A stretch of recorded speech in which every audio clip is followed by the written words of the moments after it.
ಯೇಸುವೆ ಆರಾಧನೆ, ಯೇಸುವೆ ಮಹಿಮೆ. Hallelujah, hallelujah, hallelujah. ಪ್ರೀತಿಯ ಸಹೋದರ ಸಹೋದರಿಯರೇ, ಈ ಪ್ರಪಂಚದಲ್ಲಿ ಎರಡು ರೀತಿಯ ಕ್ರೈಸ್ತರನ್ನು ನಮಗೆ ನೋಡಲಿಕ್ಕಾಗ್ತದೆ. ಒಂದು ನಿತ್ಯ ಜೀವದ ಒಂದು ನಿರೀಕ್ಷೆಯಲ್ಲಿ ಬದುಕುತ್ತಿರುವ ಕ್ರೈಸ್ತರು, ಇನ್ನೊಂದು ನಿತ್ಯ ಜೀವದ ಅರಿವು ಇಲ್ಲ, ನಿರೀಕ್ಷೆಯೂ ಇಲ್ಲ ಅನ್ನುವ ರೀತಿಯಲ್ಲಿ ಬದುಕುತ್ತಿರುವ ಕ್ರೈಸ್ತರು. ಎರಡು ರೀತಿಯವರು ಇದ್ದಾರೆ. ಇಟರ್ನಲ್ ಲೈಫ್ ಬಗ್ಗೆ ಆಲೋಚನೆಯೂ ಇಲ್ಲ, ಆಸಕ್ತಿಯೂ ಇಲ್ಲ, ಅದರಲ್ಲಿ ನಿರೀಕ್ಷೆಯೂ ಇಲ್ಲ. ಆ ರೀತಿ ಕ್ರೈಸ್ತರು ಇದ್ದಾರೆ. ಇನ್ನು ಕೆಲವರಿದ್ದಾರೆ, ಅವರಿಗೆ ಈ ಲೋಕದ ಜೀವನ ಮುಖ್ಯ ಅಲ್ಲ, ಲೋಕದ ಸುಖ ಮುಖ್ಯ ಅಲ್ಲ, ಲೋಕದ ಕಷ್ಟವೂ ಅವರಿಗೆ ದೊಡ್ಡ ವಿಷಯ ಅಲ್ಲ. ಅವರಿಗೆ ನಿತ್ಯ ಜೀವದಲ್ಲಿ ನಂಬಿಕೆ ಇದೆ, ಇಟರ್ನಲ್ ಲೈಫಲ್ಲಿ ಒಂದು ಭರವಸೆ ಇದೆ, ಅದು ನಮಗೆ ಬೇಕು ಅಂತ ಆಸೆ ಪಟ್ಟು ಬದುಕುತ್ತಿರುವ ಕ್ರೈಸ್ತರು ಇದ್ದಾರೆ. ನೀವು ಯಾವ ಗುಂಪಲ್ಲಿದ್ದೀರೋ ನನಗೆ ಗೊತ್ತಿಲ್ಲ. ಆದರೆ ಕ್ರೈಸ್ತರಾಗಿದ್ದು ನಿಮಗೆ ನಿತ್ಯ ಜೀವದ ನಿರೀಕ್ಷೆ ಇಲ್ಲ, ಆಸೆ ಇಲ್ಲ, ಆ ದಾರಿಯಲ್ಲಿ ಬದುಕ್ತಾ ಇಲ್ಲ ಅಂದರೆ ನಿಮ್ಮ ಕ್ರೈಸ್ತ ವಿಶ್ವಾಸಕ್ಕೆ ಬೆಲೆನೂ ಇಲ್ಲ, ನಿಮ್ಮ ಕ್ರೈಸ್ತ ಜೀವನ ಜೀವಿಸಿ ಪ್ರಯೋಜನವೂ ಇಲ್ಲ. ಒಂದು ವೇಸ್ಟ್ ಜೀವನ ಜೀವಿಸ್ದಂಗೆ ಆಗುತ್ತೆ. ಆ ರೀತಿ ಆಗೋದು ಬೇಡ. ಪ್ರತಿಯೊಬ್ಬರೂ ಕೂಡ ಯೇಸು ಕ್ರಿಸ್ತರಲ್ಲಿ ನಂಬಿಕೆ ಇಟ್ಟಾದಮೇಲೆ ನಮಗೆ ಸಿಗಬೇಕಾದ ಒಂದು ದೊಡ್ಡ ಆಶೀರ್ವಾದ ಏನು ಅಂದರೆ, ಮೊಟ್ಟ ಮೊದಲನೇದಾಗಿ ಪವಿತ್ರಾತ್ಮರು ಸಿಗಬೇಕು. ಪವಿತ್ರಾತ್ಮರನ್ನ ಪಡ್ಕೊಂಡು ನಾವು ಆ ಪವಿತ್ರಾತ್ಮನ ಸಂಬಂಧದಲ್ಲಿ ಜೀವಿಸ್ತಾ ಕೊನೆಯಲ್ಲಿ ಆ ಶಾಶ್ವತವಾದ ಜೀವನಕ್ಕೆ ನಾವು ಪ್ರವೇಶಿಸಬೇಕು, ಅಮರ ಜೀವ ಪಡ್ಕೋಬೇಕು. ಅದು ಪಡ್ಕೊಳ್ಳದೆ ಇದ್ದರೆ ಬೈಬಲ್ ಹೇಳುತ್ತೆ, 1 ಕೊರಿಂಥ 15:29 ಫಸ್ಟ್ ಕೊರಿಂಥಿಯನ್ಸ್ ಚಾಪ್ಟರ್ 15 ವರ್ಸ್ 29 ಏನು ಹೇಳುತ್ತೆ? ಯೇಸು ಕ್ರಿಸ್ತರಲ್ಲಿ, ಬೈಬಲ್ ತಂದವರು ತೆಗೆದುಬಿಟ್ಟು ಓದಿ. ಅಲ್ಲ, ಅದಲ್ಲ, 19 19 ಫಸ್ಟ್ ಕೊರಿಂಥಿಯನ್ಸ್ 15:19. ಕ್ರಿಸ್ತ ಯೇಸುವಿನಲ್ಲಿ ನಮಗೆ ನಂಬಿಕೆ ಇದೆ, ಆದರೆ ನಿಮಗೆ ಇರುವ ನಂಬಿಕೆ ಕೇವಲ ಬದುಕಿಗೆ ಸೀಮಿತವಾಗಿದ್ದರೆ, ಬದುಕು ಅಂದರೆ ಈ ಲೋಕದ ಬದುಕಿಗೆ. ಕ್ರಿಸ್ತ ಯೇಸುವಿನಲ್ಲಿ ನಮಗೆ ಇರುವ ನಂಬಿಕೆ ಕೇವಲ ಈ ಬದುಕಿಗೆ ಮಾತ್ರ ಸೀಮಿತವಾಗಿದ್ದರೆ, ಲಿಮಿಟೆಡ್ ಆಗಿದ್ದರೆ, ಜಗತ್ತಿನಲ್ಲಿ ಲೋಕದಲ್ಲಿ ನಮಗಿಂತ ನಿರ್ಭಾಗ್ಯರು ಬೇರೆ ಯಾರೂ ಇಲ್ಲ.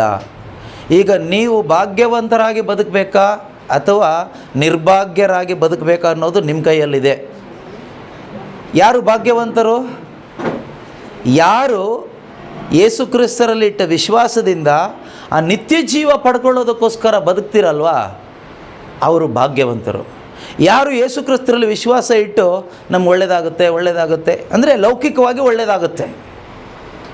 ಈಗ ಮಕ್ಕಳು ಎಷ್ಟು ಜನ ಇದ್ದಾರೆ, ಮಕ್ಕಳು ಪಾಸ್ ಆಗ್ತಾರೆ, ಫಸ್ಟ್ ಕ್ಲಾಸ್ ಆಗ್ತಾರೆ, ಒಳ್ಳೆ ಜಾಬ್ ಸಿಗುತ್ತೆ, ಮದುವೆ ಆಗುತ್ತೆ, ಲೈಫ್ ಸೆಟ್ಲ್ ಆಗುತ್ತೆ, ಈ ಒಳ್ಳೆಯದಾಗುತ್ತೆ ಅಂತ ಯೇಸು ನಂಬಿ ಬದುಕುವವರೆಲ್ಲರೂ ನಿರ್ಭಾಗ್ಯರು.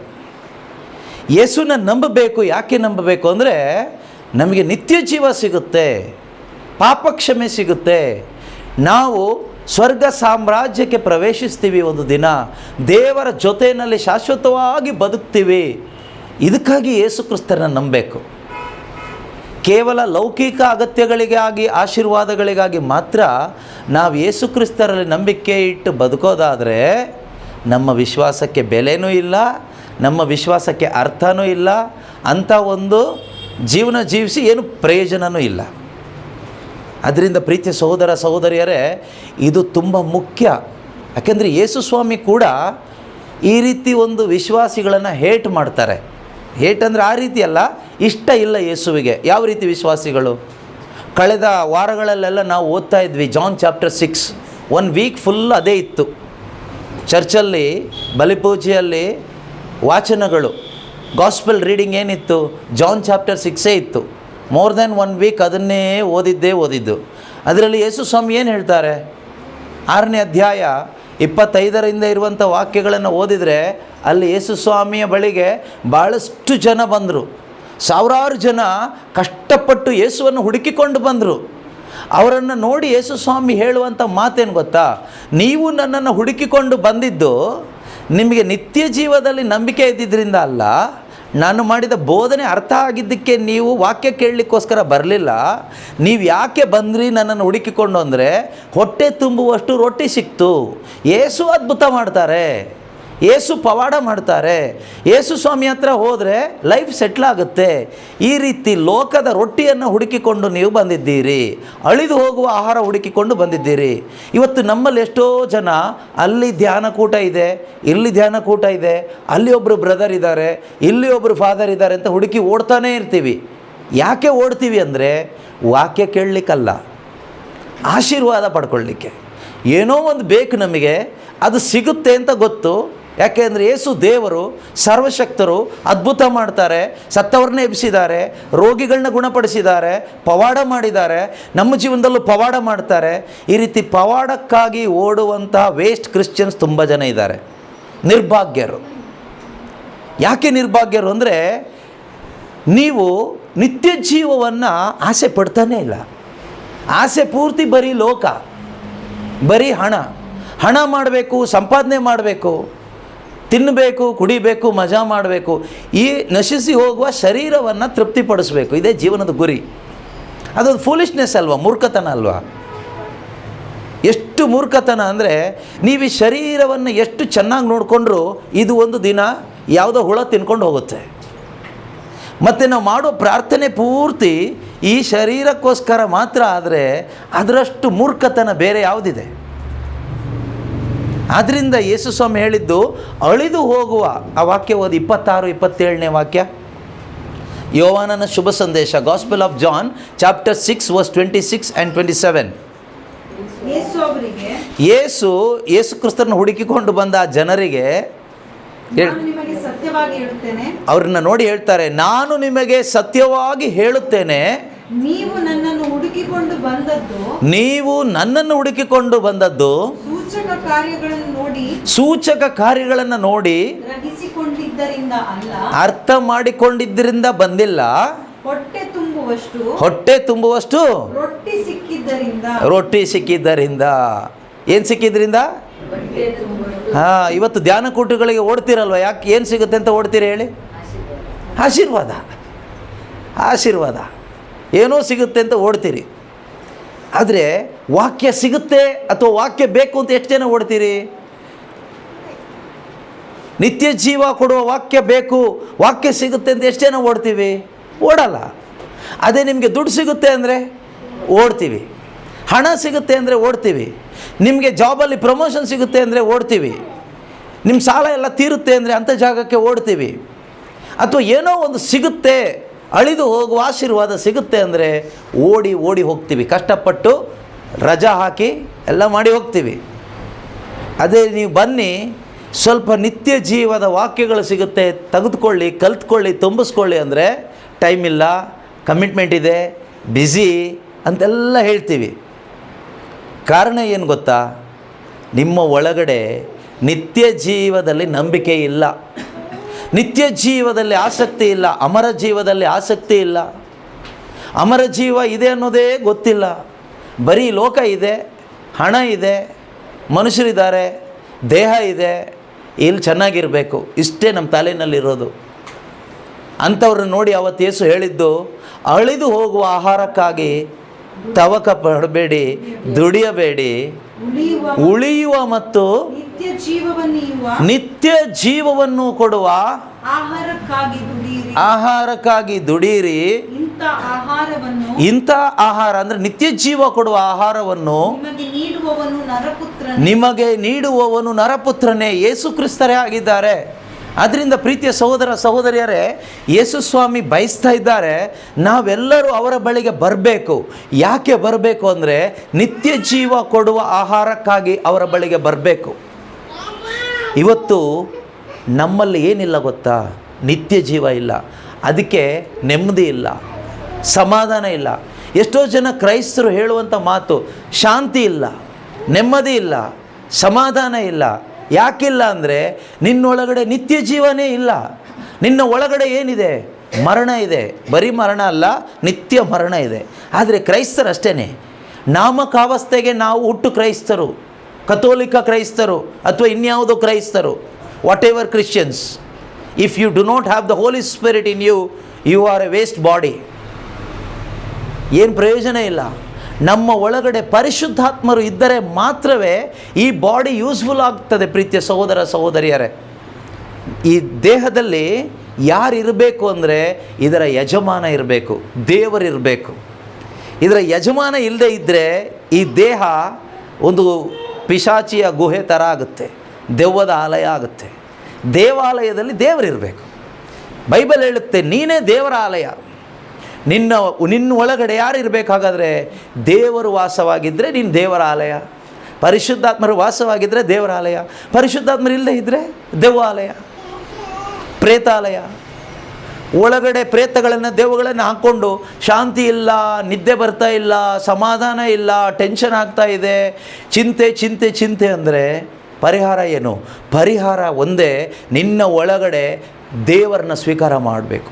ನಿನ್ನ ಒಳಗಡೆ ಜೀವ ಕೊಡುವಂತಹ ಯೇಸು ಕ್ರಿಸ್ತರನ್ನು ರಕ್ಷಕನಾಗಿ ಸ್ವೀಕಾರ ಮಾಡಬೇಕು. ಹೇಗೆ ಸ್ವೀಕಾರ ಮಾಡೋದು? ಮೊದಲು ವಾಕ್ಯವನ್ನು ಆಲಿಸಬೇಕು, ಶುಭವಾರ್ತೆಯನ್ನು ಆಲಿಸಬೇಕು, ಶುಭ ಸಂದೇಶವನ್ನು ಆಲಿಸಬೇಕು. ಇದನ್ನು ಆಲಿಸಿ ನಮ್ಮ ಪಾಪಕ್ಕೆ ವಿಮುಖರಾಗಿ ವಿಶ್ವಾಸದಿಂದ ಯೇಸು ಸ್ವಾಮಿಯನ್ನು ನಮ್ಮ ಹೃದಯದ ಒಳಗಡೆ ನಾವು ಬರಮಾಡಿಕೊಳ್ಬೇಕು. ಅವರ ಮಾತಿಗೆ ಫಸ್ಟ್ ನಾವು ಬೆಲೆ ಕೊಡಬೇಕು. ಅವ್ರ ಮಾತಿಗೆ ಬೆಲೆ ಕೊಡದೇ ಇದ್ದರೆ ನಮಗೇನು ಸಿಗೋದಿಲ್ಲ ಗೊತ್ತಾ? ನಿತ್ಯ ಜೀವ ಇಲ್ಲ. ಮಾರ್ಕನ ಶುಭ ಸಂದೇಶದಲ್ಲಿ 10ನೇ ಅಧ್ಯಾಯ, ಮಾರ್ಕನ ಶುಭ ಸಂದೇಶದಲ್ಲಿ 10ನೇ ಅಧ್ಯಾಯದಲ್ಲಿ 17ರಿಂದ ಇರ್ತಕ್ಕಂಥ ವಾಕ್ಯ, ಮಾರ್ಕ್ ಚಾಪ್ಟರ್ 10 ವರ್ಸ್ 17 ಆನ್ವರ್ಡ್ಸ್. ಅಲ್ಲಿ ನಾವು ನೋಡ್ತೀವಿ, ಒಬ್ಬ ಒಳ್ಳೆಯ ಫರಿಸಾಯ, ಯಹೂದ್ಯ, ಶ್ರೀಮಂತ, ಯುವಕ, ಅಧಿಕಾರಿ, young rich ruler, Jewish person, ಯಹೂದ್ಯ. ಅವನು ಯೇಸು ಸ್ವಾಮಿಯ ಬಳಿಗೆ ಬರ್ತಾನೆ, ನೇರವಾಗಿ ಜೀಸಸ್ ಹತ್ರ ಬರ್ತಾನೆ. ಅವನಿಗೆ ಸಾಲ ಏನು ತೀರೋದು ಬೇಕಾಗಿಲ್ಲ, ಅವನಿಗೆ ಬೇರೆ ಏನು ಕೆಲಸ ಬೇಕಾಗಿಲ್ಲ, ಅವನಿಗೆ ಆರೋಗ್ಯಕ್ಕಾಗಿ ಬಂದಿಲ್ಲ, ಅವನಿಗೆ ನನಗೆ ಶ್ರೀಮಂತನಾಗಬೇಕು ಅಂತ ಕೇಳ್ಕೊಂಡು ಬಂದಿಲ್ಲ. ಅವನು ಬಂದಿರೋದು ಯೇಸು ಸ್ವಾಮಿಯ ಬಳಿಗೆ. ಯಾರೋ ಹೇಳಿದ್ರು ಅನಿಸುತ್ತೆ, ಅಥವಾ ಅವನಿಗೇನು ಅನಿಸಿರ್ಬೇಕು ಮನಸ್ಸಿಗೆ, ಅಥವಾ ಪವಿತ್ರಾತ್ಮರು ಅವನಿಗೆ ಪ್ರೇರಣೆ ಕೊಟ್ಟಿರಬೇಕು. ಯೇಸುವಿನ ಹತ್ರ ಹೋದರೆ ನಿತ್ಯ ಜೀವ ಸಿಗುತ್ತೆ ಅಂತ ದೇವರು ಪ್ರೇರಣೆ ಕೊಟ್ಟಿರಬೇಕು ಅವನಿಗೆ.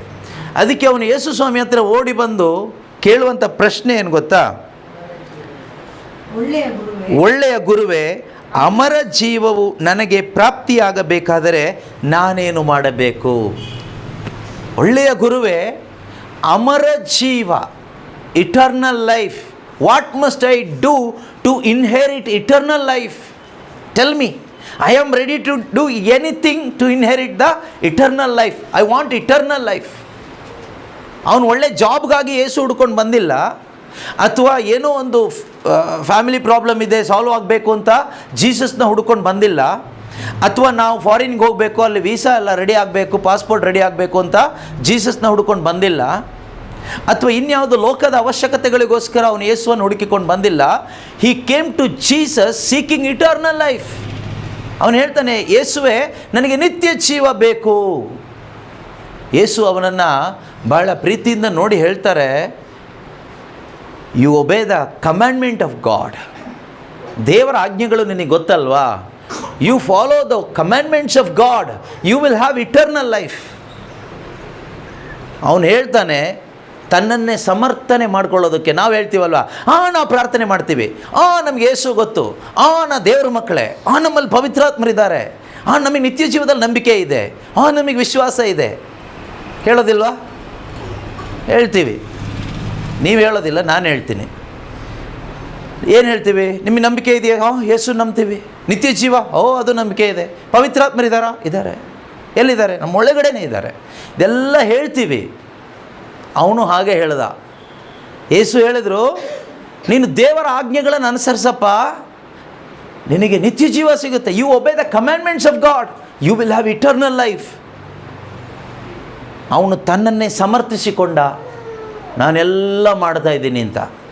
ಆದರೆ ಅವನು ಹೇಳಿದ್ದು ಸುಳ್ಳು, ಅವನು ಹೇಳಿದ್ದು ನಿಜ ಆಗಿರಲಿಲ್ಲ.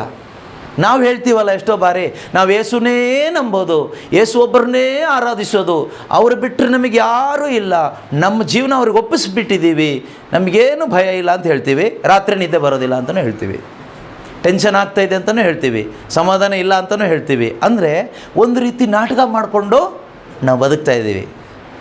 ಅವನು ಹೇಳ್ದ ನಾವಿದೆಲ್ಲ ಮಾಡ್ತಾಯಿದ್ದೀವಿ ಅಂತ. ಆದರೆ ಯೇಸುಸ್ವಾಮಿ ಅವನ್ನ ನೋಡಿ 21ನೇ ವಾಕ್ಯದಲ್ಲಿ ಒಂದು ಮಾತು ಹೇಳ್ತಾರೆ ನೋಡಿ. ಅವನು ಹೇಳ್ತಾನೆ 20ನೇ ವಾಕ್ಯದಲ್ಲಿ ಏನು ಹೇಳ್ತಾರೆ? ಗುರುದೇವ, ನಾನು ಬಾಲ್ಯದಿಂದನೇ ಇದನ್ನೆಲ್ಲ ಅನುಸರಿಸುತ್ತಾ ಬಂದಿದ್ದೇನೆ ಎಂದು ಹೇಳ್ದ. ಅವನು ಹೇಳಿದ್ದು ಸತ್ಯ ಅಂತ ಏನಿಲ್ಲ, ಅವನು ಸುಳ್ಳು ಹೇಳ್ದ. ಅವನಿಗೆ ಅರ್ಥ ಆಗಲಿಲ್ಲ, ಆಜ್ಞೆ ಏನು ಅಂತ ಅರ್ಥ ಆಗಲಿಲ್ಲ. ಇವತ್ತು ನಮಗೂ ಎಷ್ಟು ಅರ್ಥನೇ ಆಗ್ತಾಯಿಲ್ಲ ಬೈಬಲ್ನಲ್ಲಿ ಅಲ್ವಾ? ಸೊ ಅವನಿಗೂ ಅರ್ಥ ಆಗಿಲ್ಲ. ಅವನು ಸಾಂಪ್ರದಾಯಿಕವಾಗಿ ಏನೋ ಮಾಡ್ಕೊಂಡು ಬಂದ, ಅವ್ರ ಅಪ್ಪ ಅಮ್ಮ ಚರ್ಚಿಗೆ ಕರ್ಕೊಂಡು ಹೋದರು, ಮನೆಗೆ ಕರ್ಕೊಂಡು ಬಂದರು, ಆ ರೀತಿ ಅವನು ಏನೋ ಮಾಡ್ಕೊಂಡು ಬಂದ. ಆದರೆ ಅವನಿಗೆ ಏನೂ ಅರ್ಥನೇ ಆಗಿರಲಿಲ್ಲ. ಆಗ ಯೇಸು ಸ್ವಾಮಿ ಅವನಿಗೊಂದು ಮಾತು ಹೇಳ್ತಾರೆ. ಏನು ಹೇಳ್ತಾರೆ? 21ನೇ ವಾಕ್ಯ. ಆಗ ಯೇಸು ಅವನನ್ನು ಮಮತೆಯಿಂದ ನೋಡಿ, ನೀನು ಮಾಡಬೇಕಾದ ಕಾರ್ಯ ಒಂದು ಬಾಕಿ ಇದೆ. ನೀನು ಮಾಡಬೇಕಾದ ಕಾರ್ಯ ಒಂದು ಬಾಕಿ ಇದೆ. ಇವತ್ತು ಯೇಸು ಸ್ವಾಮಿ ನಮ್ಮೊಬ್ಬೊಬ್ಬರಿಗೂ ಹೇಳ್ತಾ ಇದ್ದಾರೆ, ನೀನು ಮಾಡಬೇಕಾದ ಕಾರ್ಯ ಒಂದು ಬಾಕಿ ಇದೆ. ನಿನಗೆ ನಿತ್ಯ ಜೀವ ಬೇಕಾ? ನೀನು ಯೇಸುವಿನ ಬಳಿಗೆ ಬಂದಿದ್ದೀಯಾ? You came to right person for the right thing. You came to Jesus for eternal life. It's very good, fantastic. Okay, right thing, right person, ಸರಿಯಾದ ಪರ್ಸನ್. ಜೀಸಸ್ಗೆ ಮಾತ್ರ ನಿತ್ಯ ಜೀವ ಕೊಡಲಿಕ್ಕಾಗುತ್ತೆ, ಬೇರೆ ಯಾರಿಂದನೂ ನಿತ್ಯ ಜೀವ ಇಲ್ಲ. ಆದರೆ ನೀನು ಯೇಸುವಿನ ಹತ್ರನೇ ಬಂದಿದ್ದೀಯಾ. ಅವನು ಯೇಸುವಿನ ಹುಡ್ಕೊಂಡು ಬಂದ, ಯೇಸುವಿನ ಹತ್ರ ಬಂದ, ನಿತ್ಯ ಜೀವವನ್ನು ಕೇಳ್ದ. ಅವನು ಬೇರೆ ಏನು ಲೋಕದ್ದೇನು ಕೇಳಲಿಲ್ಲ, ನಮ್ಮ ಥರ ಲೋಕದ್ದೇನು ಕೇಳಲಿಲ್ಲ. ನನಗೆ ನಿತ್ಯ ಜೀವ ಬೇಕು ಅಂತ ಕೇಳ್ದ. ಆದರೆ ಯೇಸು ಅವನನ್ನು ನೋಡಿ ಹೇಳಿದ ಮಾತೇನು ಗೊತ್ತಾ? ನೀನು ಮಾಡಬೇಕಾದ ಕಾರ್ಯ ಇನ್ನೂ ಒಂದು ಬಾಕಿ ಇದೆ. ಇವತ್ತು ಯೇಸು ಸ್ವಾಮಿ ನನ್ನನ್ನು ನಿಮ್ಮನ್ನು ನೋಡಿ, ಒಬ್ಬೊಬ್ಬರನ್ನ ನೋಡಿ ವೈಯಕ್ತಿಕವಾಗಿ ಹೇಳ್ತಾ ಇದ್ದಾರೆ, ನಿನಗೆ ನಿಜವಾಗಲೂ ನಿತ್ಯ ಜೀವ ಬೇಕಾದರೆ ನೀನು ಮಾಡಬೇಕಾದ ಕಾರ್ಯ ಒಂದಿದೆ. You have to do one thing. ನಿನಗೊಂದು ಕೆಲಸ ಮಾಡಬೇಕಾಗಿದೆ. ಏನು? ಹೋಗು, ನಿನ್ನ ಆಸ್ತಿಪಾಸ್ತಿಯನ್ನೆಲ್ಲ ಮಾರಿ ಬಡಬಗ್ಗರಿಗೆ ದಾನ ಮಾಡು. ಏನು ಮಾಡು? ಡೊನೇಷನ್ ಕೊಡುವಲ್ಲ, ಬಡಬಗ್ಗರಿಗೆ ಅಂದರೆ ವಾಪಸ್ ಯಾರಿಗೆ ತೀರಿಸ್ಲಿಕ್ಕೆ ಆಗೋದಿಲ್ವೋ ಅವ್ರಿಗೇನು ಮಾಡು? ದಾನ ಮಾಡು. ಸ್ವರ್ಗದಲ್ಲಿ ನಿನಗೆ ಸಂಪತ್ತು ಇರುತ್ತದೆ. ಎಲ್ಲಿ ನಿನಗೆ ಸಂಪತ್ತು ಇರ್ತದೆ? ಸ್ವರ್ಗದಲ್ಲಿ ನಿನಗೆ ಸಂಪತ್ತು ಇರುತ್ತದೆ. ನೀನು ಬಂದು ನನ್ನನ್ನು ಹಿಂಬಾಲಿಸು ಎಂದರು. Praise the lord, hallelujah. ನೋಡಿ, ಅವನು ಭಾಳ ಸಂತೋಷ ಆಯ್ತಾ ಅದು ಕೇಳಿಸ್ಕೊಂಡ ತಕ್ಷಣ? ಮುಂದೆ ಏನು ಹೇಳುತ್ತೆ? ಯೇಸುವಿನ ಈ ಮಾತನ್ನು ಕೇಳುತ್ತಲೇ ಅವನ ಮುಖ, ನಿಮ್ಮಲ್ಲಿ ಕೆಲವ್ರ ಮುಖ ಪೆಚ್ಚಾಗಿದೆಯಲ್ವ ಈಗ, ಅದೇ ರೀತಿಯಲ್ಲಿ ಅವನ ಮುಖ ಏನಾಯಿತು? ಪೆಚ್ಚಾಯಿತು. ಅಂದರೆ ಒಂಥರ ಸಪ್ಪೆ ಮುಖ ಆಯಿತು, ಬಾಡಿ ಹೋಯಿತು, ಕೋಪ ಬಂತು, ಇರಿಟೇಟ್ ಆಯಿತು ಅವನಿಗೆ. ನಾನು ಅಂದ್ಕೊಂಡೆ ಒಂದಿಷ್ಟು ಕ್ಯಾಂಡಲ್ ಅಂಟಿಸಿ ಪ್ರಾರ್ಥನೆ ಮಾಡಿದರೆ ಸ್ವರ್ಗಕ್ಕೆ ಹೋಗ್ಬೋದು ಅಂತ, ಅಥವಾ ಒಂದಿಷ್ಟು ಡೊನೇಷನ್ ಕೊಟ್ಟರೆ ನಿತ್ಯ ಜೀವ ಸಿಗುತ್ತೆ ಅಂತ, ಅಥವಾ ಸ್ವಲ್ಪ ಫಾಸ್ಟಿಂಗ್ ಇದ್ದು ಪ್ರಾರ್ಥನೆ ಮಾಡಿದರೆ ನಿತ್ಯ ಜೀವ ಸಿಗ್ಬೋದು ಅಂತ, ಅಥವಾ ಬೈಬಲ್ ಪೂರ್ತಿ ಓದಿ ಮುಗಿಸಿದರೆ ನಿತ್ಯ ಜೀವ ಸಿಗ್ಬೋದು, ಅಥವಾ ಒಂದಿಷ್ಟು ಜಪಸರಗಳನ್ನ ಮಾಡಿದರೆ ನಿತ್ಯ ಜೀವ ಸಿಗ್ಬೋದು, ಅಥವಾ ಡೈಲಿ ಮಾಸ್ಗೆ ಹೋದರೆ ನಿತ್ಯ ಜೀವ ಸಿಗ್ಬೋದು ಅಂತ ಯೇಸು ಹೇಳ್ತಾರೆ ಅಂತ ಅಂದ್ಕೊಂಡು ಹೋದ. ಆದರೆ ಯೇಸು ಹೇಳಿದ್ದೇನು ಗೊತ್ತಾ? ಇದು ಯಾವುದು ಹೇಳಲಿಲ್ಲ, ಏನು ಹೇಳಲಿಲ್ಲ. ನೀನು ಮರಳಿ ಹೋಗು, ನಿನ್ನ ಆಸ್ತಿ ಪಾಸ್ತಿಯನ್ನೆಲ್ಲ ಮಾರಾಟ ಮಾಡು, ದುಡ್ಡು ಬರುತ್ತಲ್ಲ ಅದನ್ನು ಏನು ಗತಿ ಇಲ್ಲದಿರುವ ಬಡವರಿಗೆ ದಾನ ಮಾಡು, ವಾಪಸ್ ಬಾ, ನನ್ನನ್ನು ಫಾಲೋ ಮಾಡು, you will have eternal life. ಅವನು ಫಾಲೋ ಮಾಡಿಲ್ಲ. ಯಾಕೆ ಮಾಡಿಲ್ಲ ಗೊತ್ತಾ?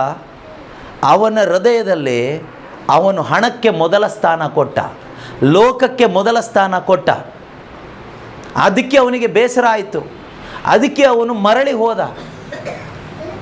ಪ್ರೀತಿಯ ಸಹೋದರ ಸಹೋದರಿಯರೇ, ಇವತ್ತು ಈ ವಾಕ್ಯವನ್ನು ಯಾರೆಲ್ಲ ಆಲಿಸ್ತಾ ಇದ್ದೀರೋ, ಯೂಟ್ಯೂಬ್ನಲ್ಲಿರ್ಬೋದು, ವೆಬ್ಎಕ್ಸ್ ಆ್ಯಪಲ್ಲಿರ್ಬೋದು, ಈ ಮನೆಯಲ್ಲಿ ಕುತ್ಕೊಂಡಿರ್ಬೋದು, ಯಾರೆಲ್ಲ ಆಲಿಸ್ತಾ ಇದ್ದೀರೋ ಈ ವಾಕ್ಯವನ್ನು ಕೇಳಿ ನಿಮ್ಮ ಮನೆಗಳಿಗೆ ಹೋಗಿ ನೀವು ಯಾವುದಕ್ಕೆ ನಿಮ್ಮ ಜೀವನದಲ್ಲಿ ಮೊದಲನೆಯ ಸ್ಥಾನವನ್ನು ಕೊಟ್ಟಿದ್ದೀರೋ ಅದನ್ನು ಎತ್ತಿ ಬಿಸಾಡಿ ಇವತ್ತಿನಿಂದ ಯೇಸು ಕ್ರಿಸ್ತನಿಗೆ, ದೇವರ ವಾಕ್ಯಕ್ಕೆ ನೀನು ಮೊದಲನೇ ಸ್ಥಾನ ಕೊಡೋದಾದರೆ ನಿನಗೆ ದೇವರಲ್ಲಿ ನಂಬಿಕೆ ಇದೆ, ನಿತ್ಯ ಜೀವದಲ್ಲಿ ಆಸೆ ಇದೆ ಅಂತ ಅರ್ಥ.